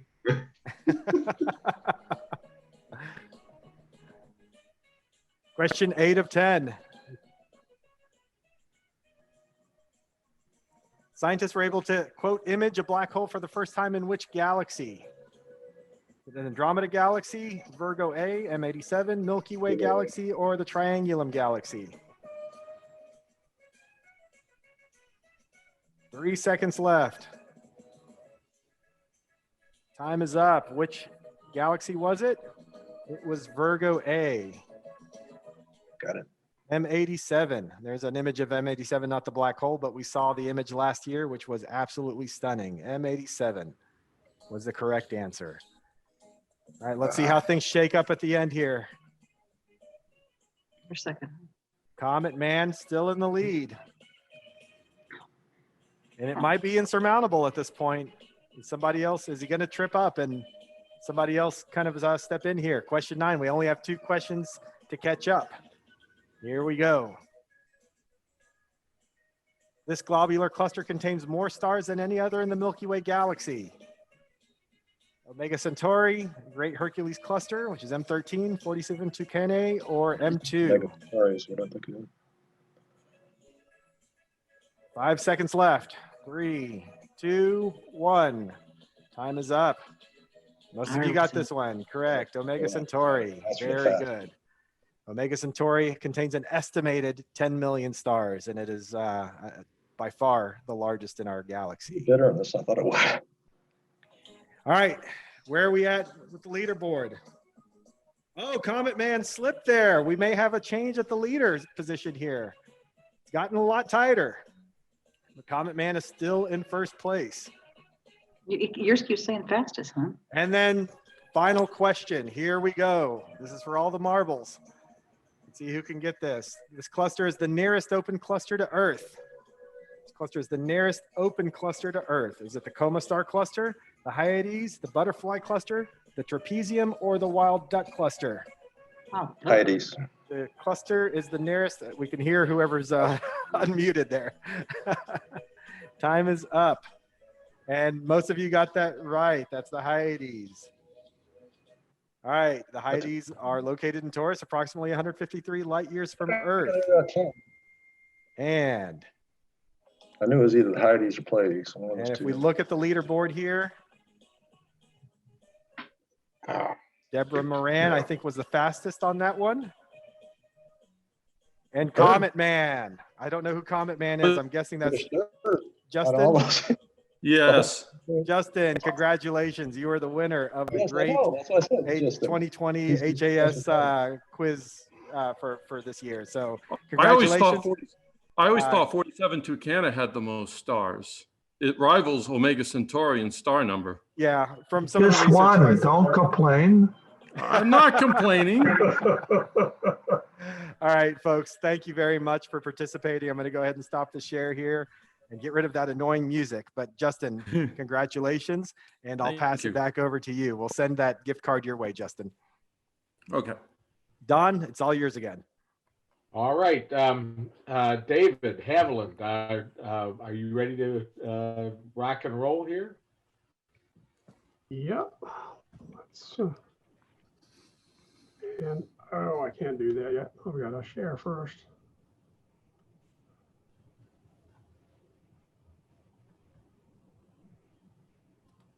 All right, good to go. There we go. All right. First of all, I want to start off with emphasizing what Don and Chris, I very much enjoyed your talk that to get into astrophotography, you have to, what I call is learn to thrive a little bit on failure. And I started going after the moon about 3.5 years ago, very slowly. So I'm going to talk about my travels so far and current efforts. What got me into astrophotography was the moon. I love the moon from the beginning. It can be observed in urban skies, and as many of us know, it is a major outreach target. Like many in the club, I was one of those kids glued to the TV in 1969, and in my case, that was a Zenith black and white TV, and I was the remote. Fast forward all the way to 1998, we got a Celestron Starhopper as a gift. I didn't even have a red dot finder or a Telrad, and I was pointing at the moon before I even pointed it at a DSO. Now, one of the things we look at here with the moon, this is actually this month from Moon Connection. Right now, here we are on the 4th in a waning moon as the moon is slowly disappearing. You'll notice the terminator advances a little bit each night, offset by about 40 to 50 minutes each night until we hit a new moon, and then it becomes a waxing moon where we see it into the early evening. Back here, when it's waning, we're seeing it in the early morning. So it depends which side of the moon you want to get, whether or not you're up late at night or up early in the morning. Why do we chase the terminator? This picture, courtesy of Doug Holland, explains it pretty well right here. Here's the terminator separating light into dark. Out over here, it is highly illuminated, and you're not seeing a lot of detail because it's blown out by the light. But in here near the terminator, you're seeing an incredible amount of detail. So what we're doing is chasing the terminator. And it'd be our fantasy for us selenophiles to have a 28-day cloudless, low humidity month to be able to chase the moon. And we know in Houston, that's almost a near impossibility. Fast forward a little bit. What I got here was my very first image. I got it using a somewhat dated Orion Planetary auto guiding camera, also on a Dob that was unguided. I only used Registax to grab the first 60 frames of 150, and I tweaked it exclusively in Registax. After a modest search, fast forward just a little bit, I ended up picking up the QHY-178M, which is my camera, my go-to camera now. These cameras have one little problem that the DSLRs don't, is they don't correct for exposure, and I didn't know that. And the reason I say that is because that picture was 110% dumb luck. It took a while, and I define a while as 8 to 10 months before I got something decent and worth showing. I had countless failures after that. I was beginning to doubt my efforts, my camera, the scope, and the entire process. And I was getting things, oops,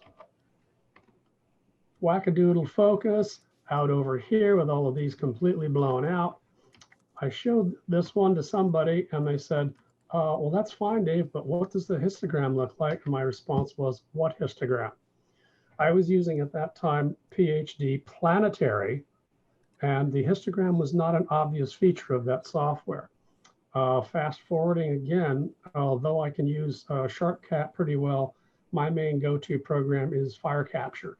And I figured I had to take time and figure out what it took to get the right exposure with the exposure and gain settings. The next simple solution was to go simple. I was trying to use an 11-inch SCT right off the top. I had to relearn about collimation. And I laugh a little bit about this because a week ago when we were all dry rehearsing this, we were all commenting that the best advice we would give somebody starting out is to start simple. Well, that came from my wife, who said, well, why don't you just put the camera on a different scope? I was like, okay, why didn't I think of that? So what I did here is I put it on the Orion short tube. I used a Barlow without the element because I needed to get the back focus on the camera, and here's the camera here. I had a second thing also come in is I needed to make an advance in the processing side of it. So this picture is not mine. This is Jeff Lepp. This is your video and the process and the processed picture. Jeff was kind enough to give me a high quality video that I could work with in the processing step. And so in addressing all three of these areas, I was able to figure out the camera, figure out the histogram, and figure out the processing to a degree. And I was happy to finally come up with a decent picture with a QHY with a short tube. And I'm at least fairly happy that I've got decent detail in this area. I did have to process it out a little bit because this kind of blew it out. Now, I'll tell you flat out, you're gonna make mistakes, accept that it's part of the deal. You gotta learn to kind of love failure. And as they say, failure stands for first attempts in learning. Focus and seeing will be your main burdens. And you'll have to work with that. What I'm currently using now is I've got a CG11, SCT CG11 on a German equatorial mount. I've added a Crayford focuser for additional sensitivity and focusing, and I 3D printed a little feather touch over here. I use the Ioptron Polar Alignment app to help me get the mount lined up. And then one thing that helps me, because this is my northern view, is the Celestron Star Sense. That helps me get the mount pretty well aligned, and I don't have to worry too much about it. I can, in lunar photography, you can have a small amount of drift and work with it. So this is one of my first images I got last July. This is Tranquility, and I've got Sabine, Ritter, Patty Rills down here, Crater Mulkey. And as I was showing pictures, they were saying, well, that's nice, Dave, but I really don't know what I'm looking at. So I thought, why don't I just start annotating them? So that's what I do now with a lot of my pictures here. So I've got craters, Aldrin, Collins, Armstrong. Collins is only 1.5 miles across. So this is telling me I'm getting down to about a mile resolution. Cat's Paw is this cute little swipe if you can ever catch a glimpse of it. And the Asterisk is approximately where Apollo 11 landed. Hopping over to this one, the reason I'm showing this one is, yeah, it's a little on the fuzzy side, but I was also shooting way late in the waning moon, but the shadows were really catching my eye here, up here on the Alps mountain, how far some of these shadows were going. This is right on the edge of the Terminator, but I was still pleased with some of the detail that was there, and I was really happy with the crater Plato. If I hop over down south, to Ocean of Storms, we've got the crater Reinhold, Landsberg, and then this is Frau Moro, where Apollo 14 landed.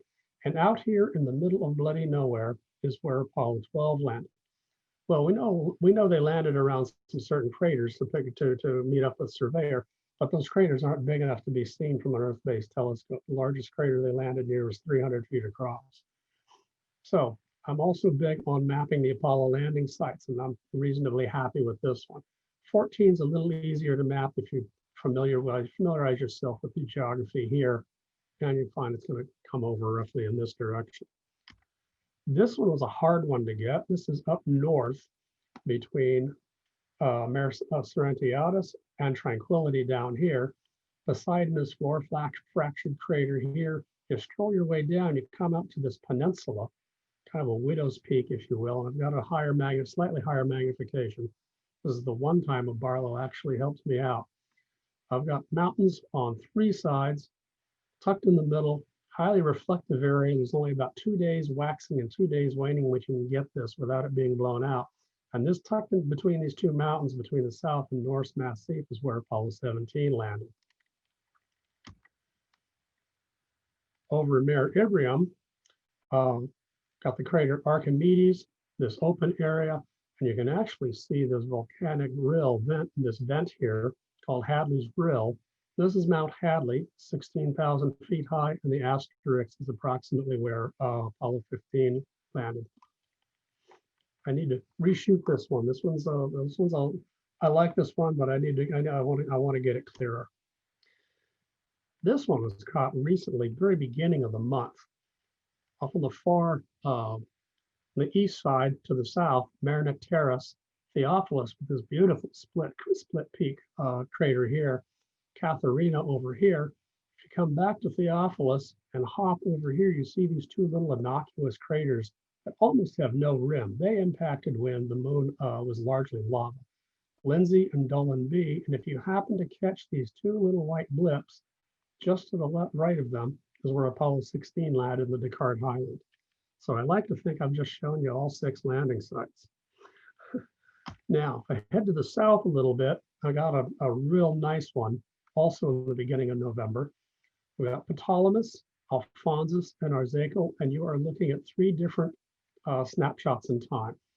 Ptolemais is the youngest crater, hit when the moon was largely and mainly lava. You see no central spore peak sitting here. You've got a little bit of a peak here in Alphonsus, and Arzachel, I think, hit probably when the moon was fairly solid.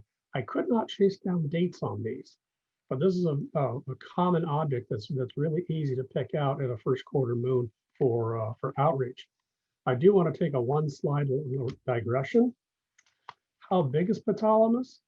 Ptolemais is 154 kilometers across.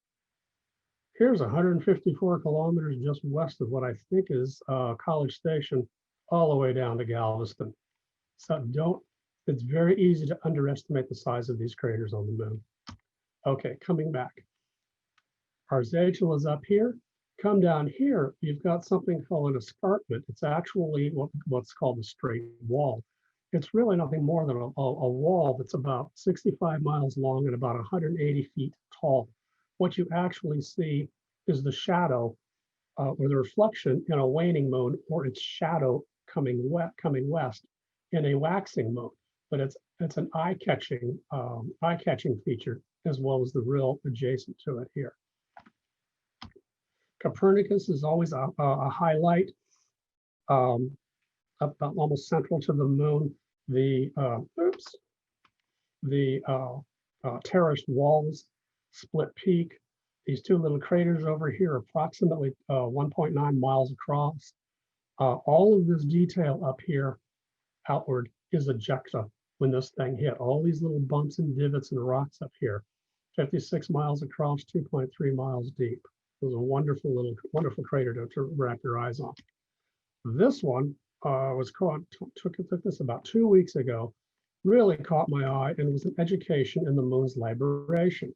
I was able to identify Endymion, Atlas, and Hercules, and I'm going, what the Sam is this guy? Normally, I see Mare Humboldtianum just as a smudge over here along the edge. Well, Lady Luna was kind of showing me her left shoulder that morning, and Humboldtianum was sitting right there, and I said, oh, forget what I was supposed to grab. I'm grabbing this, and grabbed it with fire capture, the QHY camera. Down to the south, you saw these with Chris's talk. Got Tycho, Magnus, and Clavius. And Clavius is also another one of my favorites because of the 5 semicircular ones here. Coming up to Mare Vaporum, Rima Hyginus. This was formed because this plate separated from this plate. Why? I'm not sure, but I think some of these volcanic deposits up here have something to do with it. But all of these rills down here in the details, I can just get lost looking at this. I like this picture a lot. And this is going to be my last picture I show.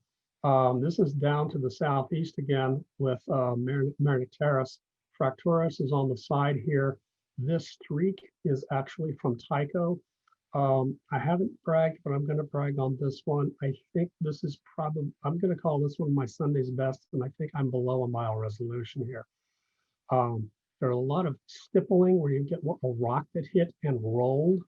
Got it there, I've got it up here. There are some things over here. This ridge, Rupus Altae, runs 256 miles and is the remnant of the crater that formed Moran Terrace. And I'm really, really tickled when I processed this shot. This work isn't done alone. I had a lot of help on the way from Doug Holland, Al Kelly, Chris Wells, and Trevor. Jeff Lepp, who spoke tonight, was a big help in getting going. Sonny Manley, I've had some conversations with Robert Reeves, Facebook Moon Photography Group, and Cloudy Nights. And I'd be happy to bluff my way through any questions I possibly can.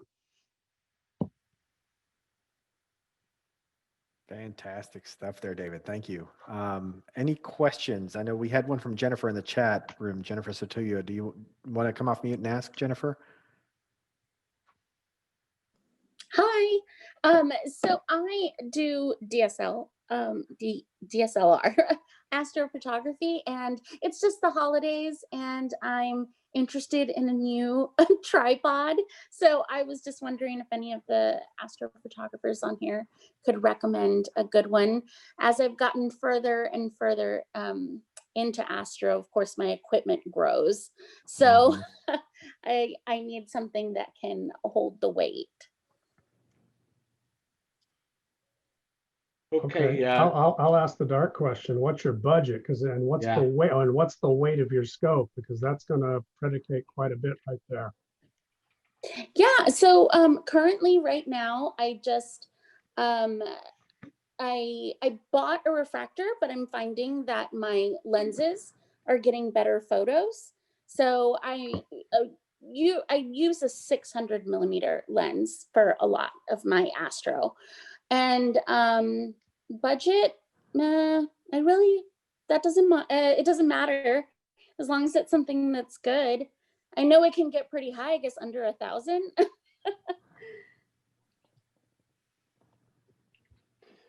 Okay. I tell you what, Jennifer, I'll send you my email, and I'll try and answer that one for you offline. Okay. Yeah. It's one of those things. It's one of those things. You ask 6 people, you get 6. Yeah. Well, and again, it needs a little bit of discussion, on what it is you're trying to do and so on, to zero in on a good answer. So I'll send you my email address, and feel free to reach out to me. Perfect. Thank you. Thanks, Jennifer, for the question. All right, any other questions before we move on to our next speaker? All right, Don, it's all yours. Next up is Val Ricks. Val, I'm going to send it over to you.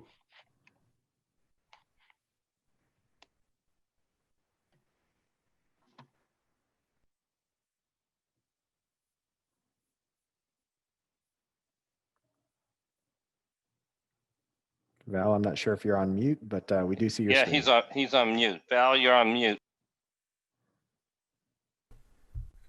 Now that I've told you all my secrets, let's go on for the rest of the presentation. Great. Do we have any questions for Val?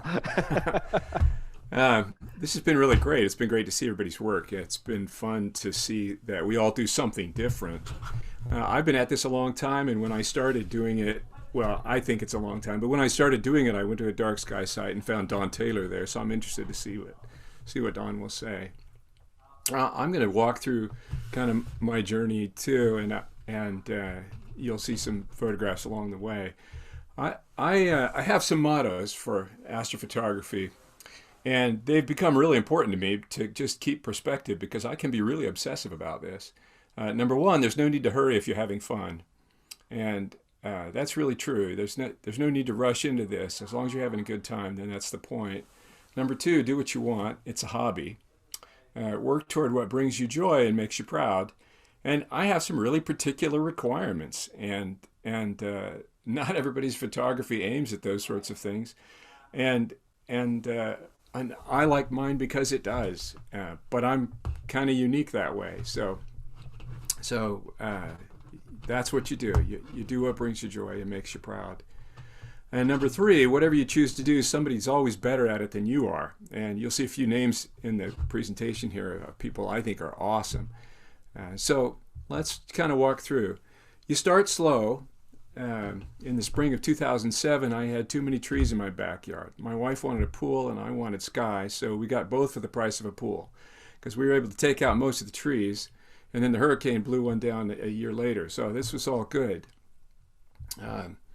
Imaging has a learning curve. Let me move something so I can see my own slides. Okay. Imaging has a learning curve, and I could never do it if I had to travel to practice. I have 7 kids. The youngest is only 12, so I've done this basically in the backyard while the house is full. I live out in the suburbs, and I have just barely enough dark sky to do it, and I use filters. You start with what you have. So my first rig was what I had at the time, which was an Orion 100mm f6 achromat telescope. I had a Meade LXD75 mount, and I picked up a Meade DSI camera, which it was a very small chip camera. It didn't have any cooling. It was a good camera to learn on. This is my first image, and it's M22 in case you couldn't tell. This is an unguided image with just 30-second exposures, and I was really happy with it. And so I put it online, and somebody reprocessed it for me. It wrote back and tripled the number of stars in there. And I thought, well, how do you do that? So I had a lot to learn. How do you guide a Meade LX? How do you auto guide a Meade LXD75 mount? I still have no idea. I looked around for a long time trying to figure out how to guide that thing. It was a cheap mount, not really very good. Anyway, so my solution was to save up. About this time, my nicer car was totaled, so I bought a Toyota Yaris, and I saved all the extra money for astro equipment. I bought a different telescope, not an achromat, which wouldn't focus clearly, but this was from a Vixen Newtonian that you'll see in just a minute. It's still an unguided photo, but look, you can see the central star in the Ring Nebula, which I thought was pretty cool. Really, I started imaging seriously because I couldn't see what I wanted to from my backyard. I wanted better views and deeper views, and this was a way to get them. And that central star was always a goal. It's no longer a goal, and I was really happy to see it. I picked up a DSLR, and this was my first shot of M45 back then, and I was really happy. I could see the stars were blue, and except one of them right there was yellow, and I could see the slightest hint of nebulosity. So it got better. There's that Vixen Newtonian. I picked up a real Astro camera, cooled. That was an Attic camera, an Attic 16. And I picked up what I thought was a real mount, and really it was. All of this equipment was used when I bought it, but the mount was used too, and it came with a guarantee that it would auto-guide, but it wouldn't.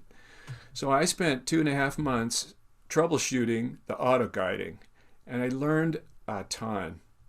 This is spring of 2009, so I'd already been at this for 2 years on my own time scale, on my own time frame, trying to figure out how to do this. It took me 2.5 months to troubleshoot the auto-guiding on my TAC EM10 mount, and then I took it in and got it fixed at Land, Sea, and Sky, and then it worked. So finally I could do an auto-guided image, and it was M13, and I was just really happy at the extra depth in the round stars. The camera was better. I was getting much better, much deeper images with the camera. That's M51, and I learned how to focus with a Bahtinov mask, which was a new thing at the time. Saved me all kinds of time, because you can do this in just a few minutes. I had an electronic focuser for a long time, and I've done autofocusing. Actually, the telescope that I use now is thermally so stable that I only have to refocus 2 or 3 times a night. It only takes a couple of minutes. I just do it myself. I sold my electronic focuser, and I just used the mask. Once I could focus quickly and auto guide, and I had a decent camera, then I started to think about color and narrowband imaging, which I can do from the suburbs. and going deeper and exploring new things. I always wanted to go deeper. I have very little, maybe no interest at all in wide field imaging, but detail really makes me excited. So I needed a longer focal length and I needed a bigger mount. I tried several other imaging scopes, a 6-inch Newtonian, a 10-inch Newtonian, an 8-inch Ritchie-Chrétien, a couple of refractors. The last one there I really liked and used for 3 or 4 years. With bigger scopes, I needed a bigger mount. It was time to invest. So I bought a Takahashi NJP, again used. It was about 12 years old at the time in 2010, and I still use that today. It still works great. I keep it set up on a dolly, and I haul it out to the backyard, push it out to the backyard when I want to use it. I move it off the dolly and set up. I control it using Sky Safari for my Android phone over a Bluetooth to serial connector that I configured. It works fantastically. So here's the current setup. I've got an 8-inch Newtonian with 1,000 millimeter focal length for nights when for most nights, but when I have time and the air is still, the seeing is good, I have a 290 millimeter classical Cassegrain, which is native at f13.5, but is reduced to f8, which is 2,350 millimeters, and either one of them can ride on the NJP. So once you get a mount, and the telescopes are interchangeable, the cameras are interchangeable, the mount's really the thing. Since around 2009, I used color and monochrome versions of the Sony 285 chip. I recently went back to Attic with a Attic 460 EXC, which is a great camera.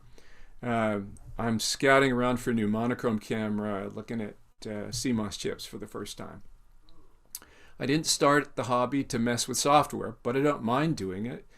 But once I could reach acceptable results with Nebulosity, which is a really old program, PhD2, and Registar, which is a fabulous stacking program, and Photoshop, and I scored a license for $125 once, and I still use the same Photoshop software. I just stopped buying imaging software for a while. I've test driven a lot of software since then, and I'm going to do some more when I get some more time. But you know, with that many kids and that little time, it's just, since I could do what I needed to do, finally by about 2010, I could start taking real images. So this one was taken from a dark site. It's 3 or 4 hour exposure in it, and it was the first color image that I took that I was sort of proud of. It's the Veil Nebula, of course. This is the ET cluster in Cassiopeia. Sometimes some people call it the Owl cluster, and I have a better images of it now, and the helix. And so once I kind of learned what I was doing, then I could branch out from there and do a lot of other things. So for the last 10 years, I've just sort of done what I wanted to do. One of the things I like to do is closer up images. So this was the M27 Dumbbell Nebula that was taken earlier this year with the Attic camera, but I was able to catch this with the classical Cassegrain.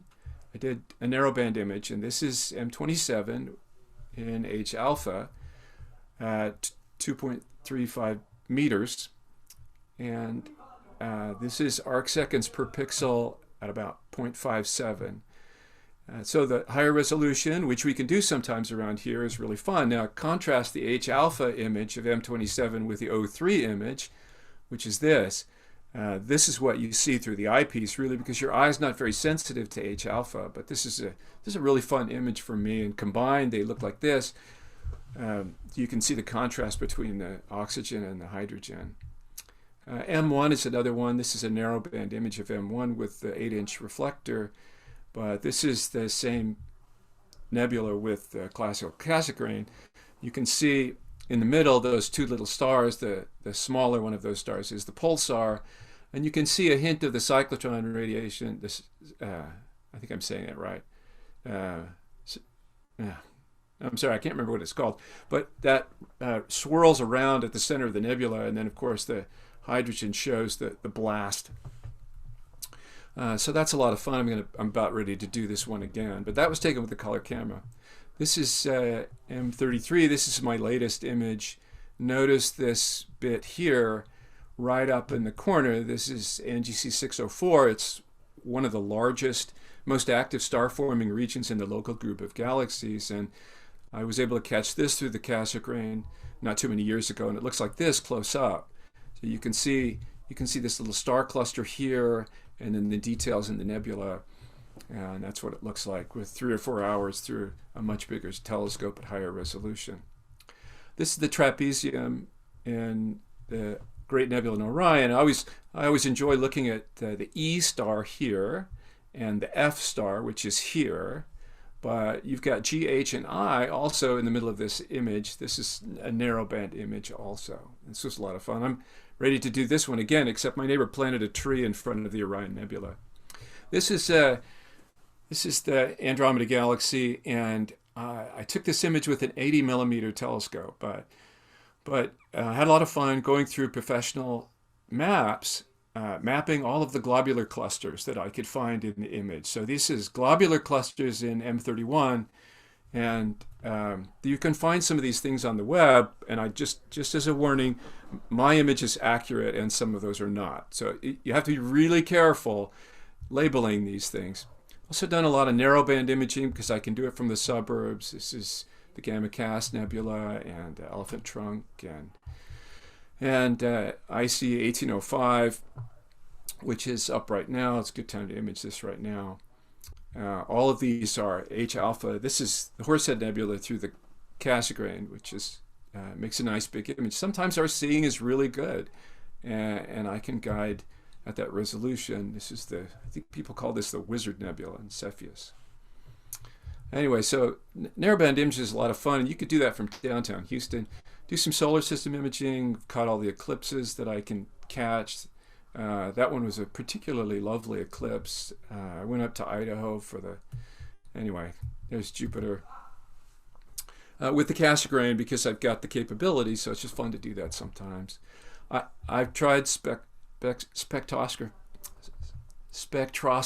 thank you, got to spell it in order to say it. This is Vega. I listened to Tom Field last week. That was a fun presentation. And once you've got the equipment, then it's fun to branch out. Sometimes I just image to observe, because I don't have a huge telescope and I can't get to a dark sky site, but sometimes I see objects that I want to see. This is globular cluster Palomar 4, which is 356,000 light years away. But there are these little smudge galaxies in this image here, and there's one down here. These are all between 300 million and 2.2 billion light years away, and the depth I can reach through my camera is somewhere in magnitude 19, and that's with the light pollution filter, so it allows me to do quite a bit. This is Hoag's Nebula, which is a ring galaxy 600 million light years away. You can see the ring there. And this is the jet from the black hole in M87. You see it right there stick out from the galaxy. And this was taken with a 111 millimeter refractor. So that's something you'd need a really large telescope to see, but you can catch it with a fairly cheap camera with the telescope from your backyard. Also, sometimes I want to do pretty pictures. The Deep Sky West, run by Lloyd Smith and Martin Pugh observatories, are really fun. Got some great data out there, and the Hubble Legacy Archives is also a source of data that I've gone to sometimes. This is the Iris, of course, from Deep Sky West data, and the Pac-Man. This is one of my favorite Pac-Man images, but I didn't collect the data, but it came raw to me, and I was able to process it. This is the lagoon from Martin Pugh's observatory in Australia, which is a much better view of the lagoon than we could get here. And NGC 1365. And this is from the Hubble Legacy Archives. This is actually NGC 604 in M31. This was my close-up from with the classical Cassegrain, but now this image is from the Hubble, so this is even closer up. And that data is just lifted out of the Hubble Legacy Archives for free and then processed. So this is not the end. This is also an image I took a couple of weeks ago of part of the Pleiades. This is the extent of what I can see. But I've run a blog since 2007 that got hundreds of images on it. I welcome you looking it up. I don't. It's not monetized. I just put it up because it was the only social media at the time, and I wanted to look at my pictures while I was at work. So I started doing this, and I've done it ever since. Okay, I'm stopping now. Okay, any questions or comments for Val? There's been, again, quite a bit of chatter on the chat stream. I know, Justin, you want to make your comment out loud for Val? What do you mean by what type of comments? Your NGC 604. Oh, I've seen that out at the East Dome at the George Observatory, even in the moderately light polluted skies. And it gives a nice sort of chevron shape when you push over 500 power. And with inverted vision, you can see sort of the sparkling effect, which is the central star cluster. And after a while, your eye gets trained to it so you can see it directly. That's super cool. Mm-hmm. Yeah. If your eye's trained, you can also see M33 itself with the naked eye from a dark sky, and that's a really cool sight as well. Yeah. Okay. Any other questions for Val? All right. Last but certainly not least, Don Taylor. I gotta say, Don, I'm not sure where you are in the world, but it looks like it's still light, and there's a beach behind you. There is a beach behind me, but it is not still light. Now that's a few steps out my backyard right now. I'm in Central America, and I really think I beat Justin in that quiz. It's just that there's such delay for me clicking on the answers.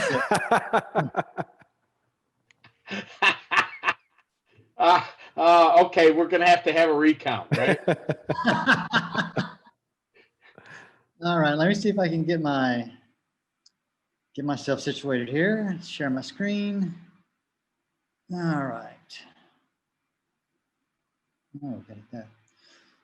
So my name is Don Taylor, and I am one of the astro imagers at the H.A.S.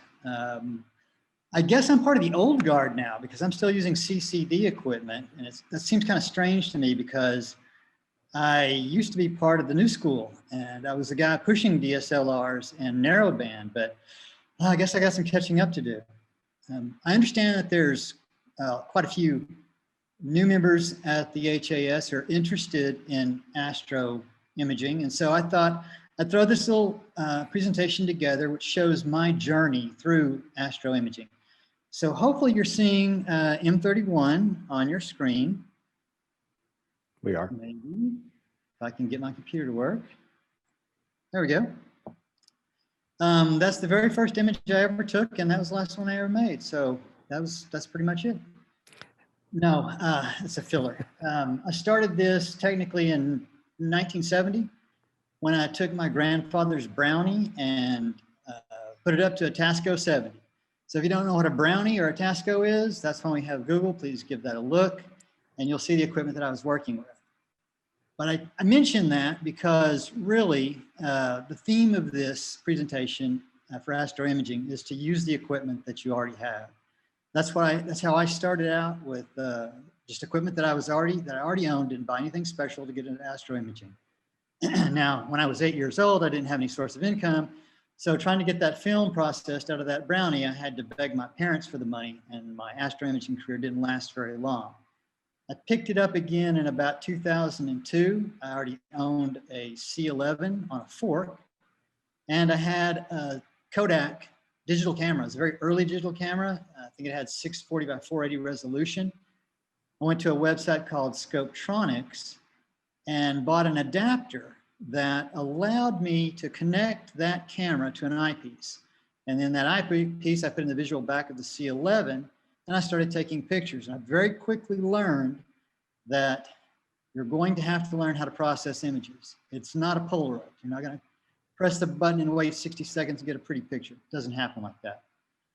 But I stayed at it, kept at it for about a year. Finally, in 2003, I took an image that I was really proud of, so proud of, I put it on the web and called attention to it. I'm going to show you that picture right now. There it is, M57, the Ring Nebula, and that is just an atrocious image. By any measure, that's atrocious. But it took me a year to get to that level, and I was really happy with it. The point I'm making here is that you just got to stick with it and keep learning. one of the very first things I learned was take the Barlow out and get a little wider. And you can see it's still not a great image, but it is better than the first one. It didn't take me long to realize that that particular camera and telescope was not really going to be the ideal setup for astro imaging. And that's kind of for a couple of reasons. It's a very long focal length telescope. The camera was not very good. And generally in Houston, the seeing is not great. We do get some good nights, or around Houston, I should say. We do get some great nights, but there's a lot of nights where it's just not as clear as we would all like for it to be. So looking around on the web, I learned that there were a group of people that were taking webcams and modifying them to one degree or another and using those for astro imaging. The first thing I found was that for $30 on eBay, I could get a Philips 2U cam. Didn't have to use any modification. I got a modified program that allowed me to take slightly longer exposures. Then I got Registax, and I took my very first image of a planetary image, and it was Jupiter. It's this image right here. Again, this is not a great image. You've seen much better images than this. I took this image in 2005, and I was pretty happy with it in 2005. It was one of the clearer pictures that I was able to get. And in fact, when I put the Barlow in, I was able to get this picture, which is still not a great picture. But in 2005 with a webcam and having only invested $30 in equipment that I had already owned, along with equipment I already owned, I was pretty pleased with it. I really was. I went on, kept learning processing, and we had Jupiter reach, I'm sorry, I don't remember the term off the top of my head. The rings were tilted at their maximum axis to us, and I took this picture of it. That's Triton down there in the lower part of the image, and I was happy with that. I continued to learn processing, and I think it was about a year later or so, I took this shot of Saturn and processed it. Again, we're not spending any money here. It's just the money that I'd already had invested in equipment that I already owned, and $30 worth of a webcam and an adapter to put the webcam into a 1 1/4 inch barrel. But Planetary is one of those things that, you know, you can only do so much Planetary. I mean, yes, the Saturn does change. Yes, you can get some really great shots of Jupiter and its rotation and all the moons and the red spot and the shadows. You can do all that. It's a wonderful thing to do, but it really didn't really take me where I wanted to go. And I was seeing that a lot of people were doing much better images than I was. And it is, as other imagers have already told you, it's one of those things that you're never going to be as good as somebody else. There's always going to be somebody that's better than you. But that, I think, in a way, helps push us to do better than what we're doing right now. And I didn't really think that Planetary was going to be where I wanted to go. I was really interested in solar. And I got a white light filter for my C11, and I put that webcam in it, and I started taking some pictures of the sun.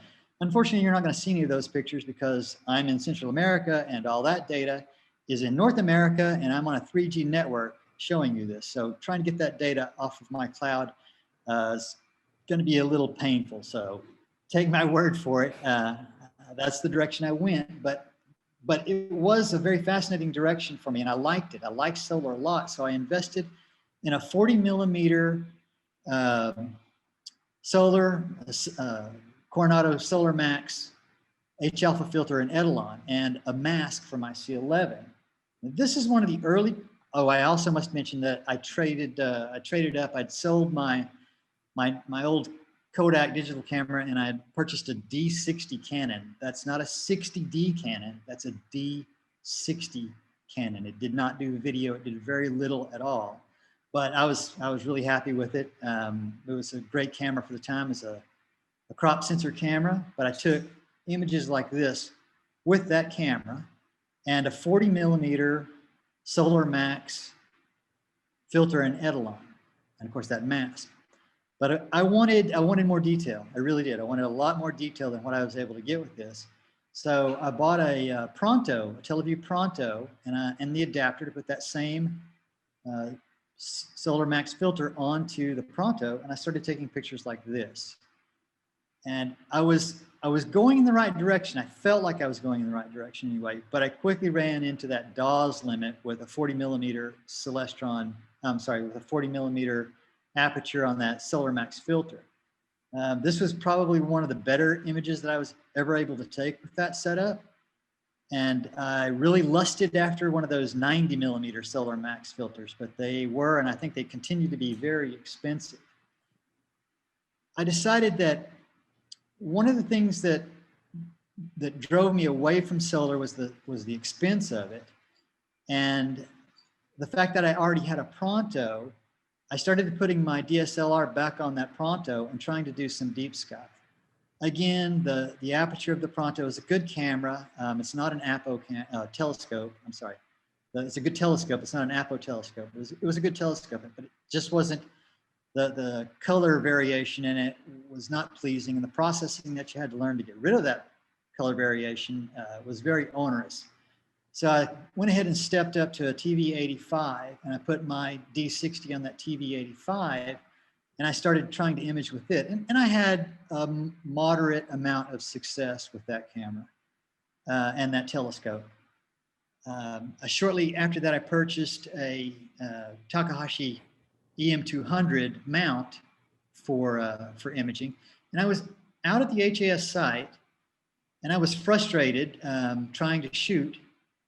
At about that time, that was somewhere around 2009, I believe. And Santa Barbara Instruments Group was they were offloading their ST7 parallel port cameras. If you're old enough to remember what a computer with a parallel port was. I happened to have an adapter for one, so I was fortunate enough to be able to use it.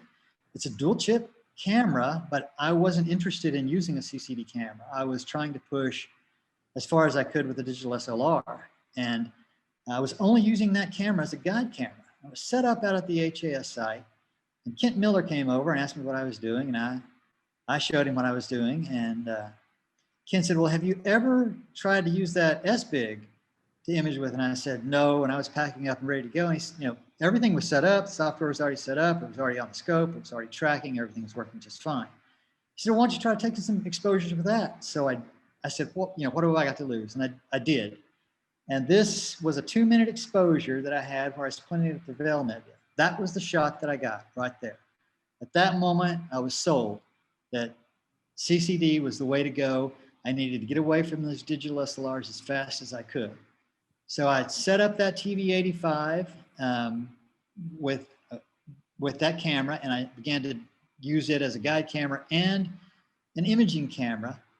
But I found that the chip in that ST7 is very, very small. And so in order to get anything of size, I would have to do panos, which is fun. It's a challenge, but when you're new to it, it's also very difficult to get enough data over a short period of time to actually put a pano together. And let's face it, when we're new to it, we always kind of want that instant gratification. We want to see success right away. We want to get some wins in there to keep pushing us forward to be able to do these things.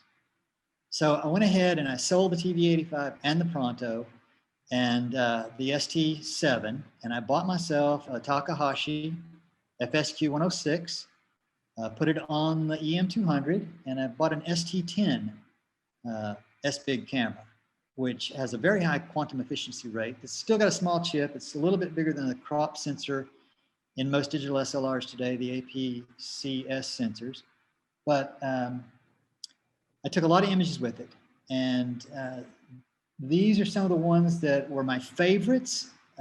They really inspired me to move on and keep going. This is the Helix Nebula. This was taken with narrowband images. I purchased a very inexpensive set of narrowband images. I was very, very pleased with the results that I was getting at the time. I still think this is a fairly good image for what it is, but I wanted wide. I wanted to go wide. And it was about this point in my imaging that I started to be a little more patient and take more time instead of just trying to get 6 usable images in each color channel. to process and build an image out of. I probably was getting more like 18 or 20, and then just taking the best 6 or 8 for each channel and trying to make a better quality image. And that's where I really started to pay more attention to the art of it, and less so with the engineering side of it, with the telescopes and the cameras and the image processing software. All those are very, very important. They really are. You have to know that in order to move forward with it. But I thought that, like Val said, it's a hobby. It's supposed to be fun, and felt like I was getting a little too serious about it. So I took this shot as a pano. It was a 2-shot pano with that same FSQ and that same ST10.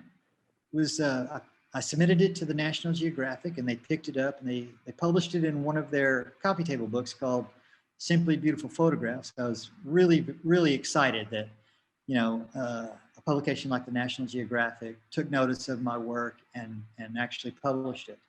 And shortly thereafter, I submitted this image, again, same camera, same telescope. This is the elephant trunk. And they published this in one of their magazines, along with the astronomy article that they had run that month. I really did like that camera because it's super sensitive. I threw in one other picture here, which I actually took with a photographic lens that I hooked up. It's a Nikon 105 f2 lens that I hooked up to that camera.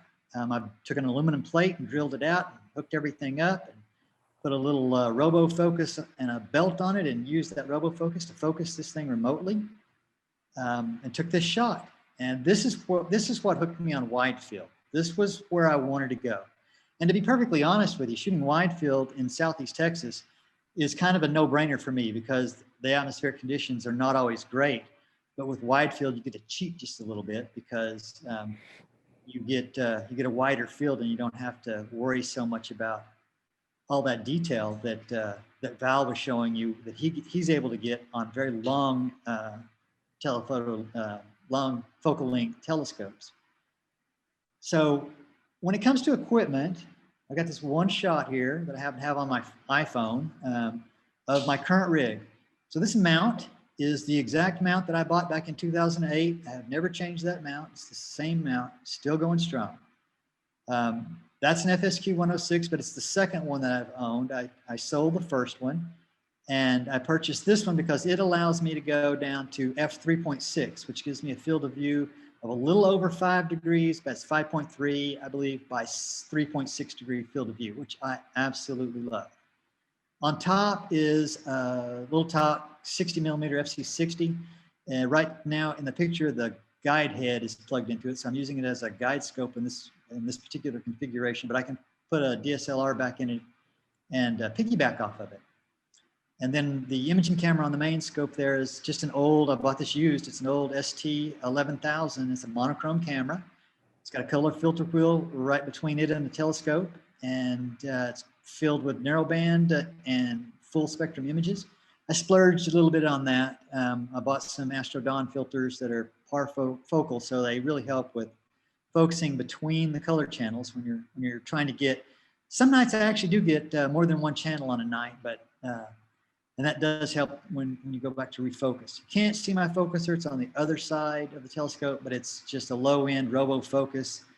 I use ATFocus 2, the software to focus my camera. Takes about 3 minutes, and I refocus this thing about every 20 to 40 minutes, depending on what the temperature changes are for the night. But this rig is, it's not an inexpensive rig, but like I say, I didn't start out with an expensive rig. I started out with equipment that I already had. I sold it, I traded up. Even in this shot, right, even in this rig that I have right now, the camera itself is a used secondhand camera. And it's, I think it's about a 2006 model. It's still going strong. I've had to send it in for repairs a few times. I think any imager who tells you he didn't send in his equipment more than once for repairs, you might want to raise an eyebrow at that. But it does work. But as I've already shown you, with much less expensive equipment that you probably already have. If you've got a modern DSLR that takes movies, and you've got a membership in the H.A.S, you can you can borrow a scope or use a scope out at the site, and you can put that camera in that scope, and you can take pictures of the moon, of planets, without any tracking or any auto guiding whatsoever. And you can use a free program like Registax, and you can put those images together and get some really remarkable shots, way better than the stuff that I showed you at the beginning of my slideshow when I was doing the same thing. But what I wanted to mention about this equipment is it's not necessarily the equipment that makes you a better astrophotographer. It's really about how much time and effort, and well, this is my opinion, obviously, but I believe it's really about the amount of time and effort you're willing to put into that learning curve. Astro processing software like PixInsight, which is arguably the premier software package for image processing these days. And it is not, by any stretch of the imagination, an easy software package to learn, and it's constantly changing. So to do this, you have to be patient or stubborn, and you really have to know and understand that you're constantly going to have to be learning if you're going to be improving your images. Now, what I will tell you that a rig like this will get you, all right, it gets you consistency. That's the first thing. When I was using my own modified webcams and the like, I had multiple failures all the time. Very frustrating to deal with, but I learned a lot. I learned a lot about the electronics of the cameras and how they worked, and the mistakes that I made and how to do a better job. So it wasn't a total loss. I did learn a lot from it. And as Jeff mentioned, this is a Petzval design, so it's already got a field flattener basically built into it, and you don't have to worry about the distortion in the barrel effect that you will get out of the corners of a lot of large format cameras. This camera is a full frame camera. It's the same size chip as a 35mm camera would have. And the mount gives you more precise tracking. The best I've ever gotten out of this particular mount was 8 minutes unguided, and I still had tight round stars. But with the advent of the addition of an auto guider, I easily take this to 30-minute exposures. And what that kind of equipment buys you are images like this. This is a single shot H-alpha of the California Nebula. I hope you notice that there's tons of stars in this shot, and they're all very small, very tight, and they're all very round, which is every astro imager's dream, is to get tight round stars. That's kind of the holy grail. Now, the other thing that it gives you is this was a 20-minute exposure. So I can go pretty deep, and I can pull out a lot of that extra nebulosity that you typically, this shot was probably made around 2011, 2012. Back then, you weren't seeing this much nebulosity. People weren't pushing images quite this hard back then because they weren't going this long of exposures. This image is one that it's very wide. This is almost a 6° by 4° shot, same rig that you just saw a picture of.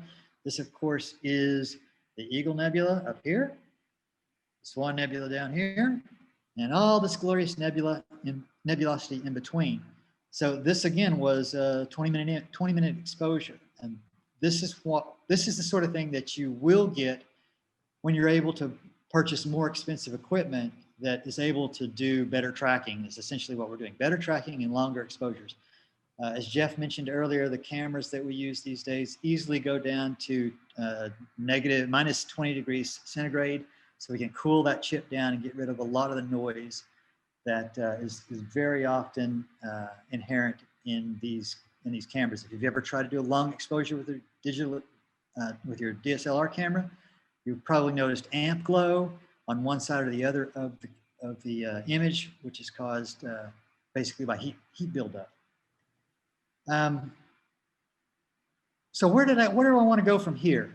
Like I said, I started taking this as a much slower approach, taking my time trying to do images better than I had done them before. One of the very first things that I shot, like many imagers shoot, was M42. And I don't have that image with me, so I can't show it to you, but trust me, it was not a good image at all. But you know, at the time I was proud of it. I thought it was pretty good. But I came to realize that there was a lot more to M42 than what I had taken a shot of. So I spent about 2 years taking test shots of that region. And then I spent about 2 months gathering the data for this shot. Now this again is the same almost 6, almost 4 degree wide shot with that same rig. In this particular image, I was able to go 30-minute exposures.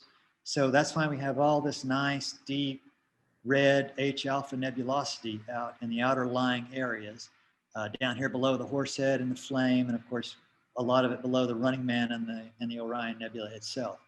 This was the sort of thing that really intrigued me. It took a lot of time and effort to study it, to learn how to do it, and then of course a lot of time and effort to both gather the images, and then I'd hazard to guess how much time I actually spent processing this, but I probably put in maybe 12 clock hours total processing this image out. But even that rig, it definitely has its limits. It has its limits. You can't take it any further than the limits of the equipment will allow you. I shot this image with it. This particular image right here is the Lovejoy. Shot this in 2017, submitted it to the Smithsonian Air and Space magazine, I believe is the name of it. It escapes me right now. It earned me their Astrophotographer of the Year award. They kept the image, they held the copyrights to this image for about a year, and they used it for some of their promotional stuff. I was really proud that they picked it up. Is it the best image of Lovejoy? It is certainly not the best image of Lovejoy, and the limitations of the equipment bear that out. But it was the best image of Lovejoy that was submitted to them, and they appreciated it, and the description and the effort that I had to make to take this image, because each one of these subframes for this image was 1 minute long. That rig that I use takes 1 minute to download the image and become ready for the next shot. So this particular image was made with a total of 24 individual shots over that's 24 minutes worth of imaging, but it's 48 minutes worth of time in the field to catch this. So in the time that it took to make this comet moved a lot. And I had to use a processing trick. It's known as a medium combined integration. And by doing that, it erased all the stars. So I wound up stacking this image together on the comet itself, and it was void of stars. And then I took one of the star images in the middle of the exposure and combined that to get the color stars, put them together, and this was the resulting image. And to show you how much these things changed, just a week later, this is the exact same comet using the exact same technique, and that's how much it had changed, and that's how far it had moved in the star field. There are no recognizable stars from the previous star field. So I kind of decided I didn't want to do comets anymore. After that, it was I've got NEOWISE data, but I haven't processed it yet. But comets are very difficult to do, and they really stretch the capabilities of the rig that I own right now. I guess I'm going to have to do like Jeff and get me a CMOS camera if I'm ever going to do anything like that in the future. But I do like to challenge myself, and so one of the things that was always challenging for me was the stuff that's low in the south. The H.A.S. site is a very good site for things that are low in the south because there's not really a lot of light pollution in that direction. Generally speaking, there are some flares out there, of course, these days, but it's a very good site for things low in the south. And one of the things that I always wanted to shoot was the cat spaw. I think it was Val's image of the cat spaw, if I'm not mistaken. It really inspired me to shoot the cat spaw. But you can only shoot it from the H.A.S. site and get a lot of data, really, for about 2 weeks a year. 2 weeks in 2 separate months in the summer is about the only time you can shoot that. And I finally gathered up enough data to shoot that. Of course, this is the cat spaw over here, and this is what's known as the War and Peace Nebula. I didn't know that the Bug Nebula was up here in this corner, and I did not expose for that, so it's highlights are totally blown out on that. In fact, I've actually stretched this image a little bit because I didn't know how they would appear on a Zoom presentation. But this image took me 4 years to get enough data to put together. So that's where I am now with my challenge, is taking my time and trying to get the best data that I can get to be able to make images. And like Jeff, one of the directions I've gone is into the darker nebulas. They are really difficult to shoot. The first one that I went after was, of course, the Iris Nebula, because you can hedge your bets on it. If you've already got the Iris Nebula there, if you can get any of that dark stuff around it, it's just a bonus. So this was the first one that I shot.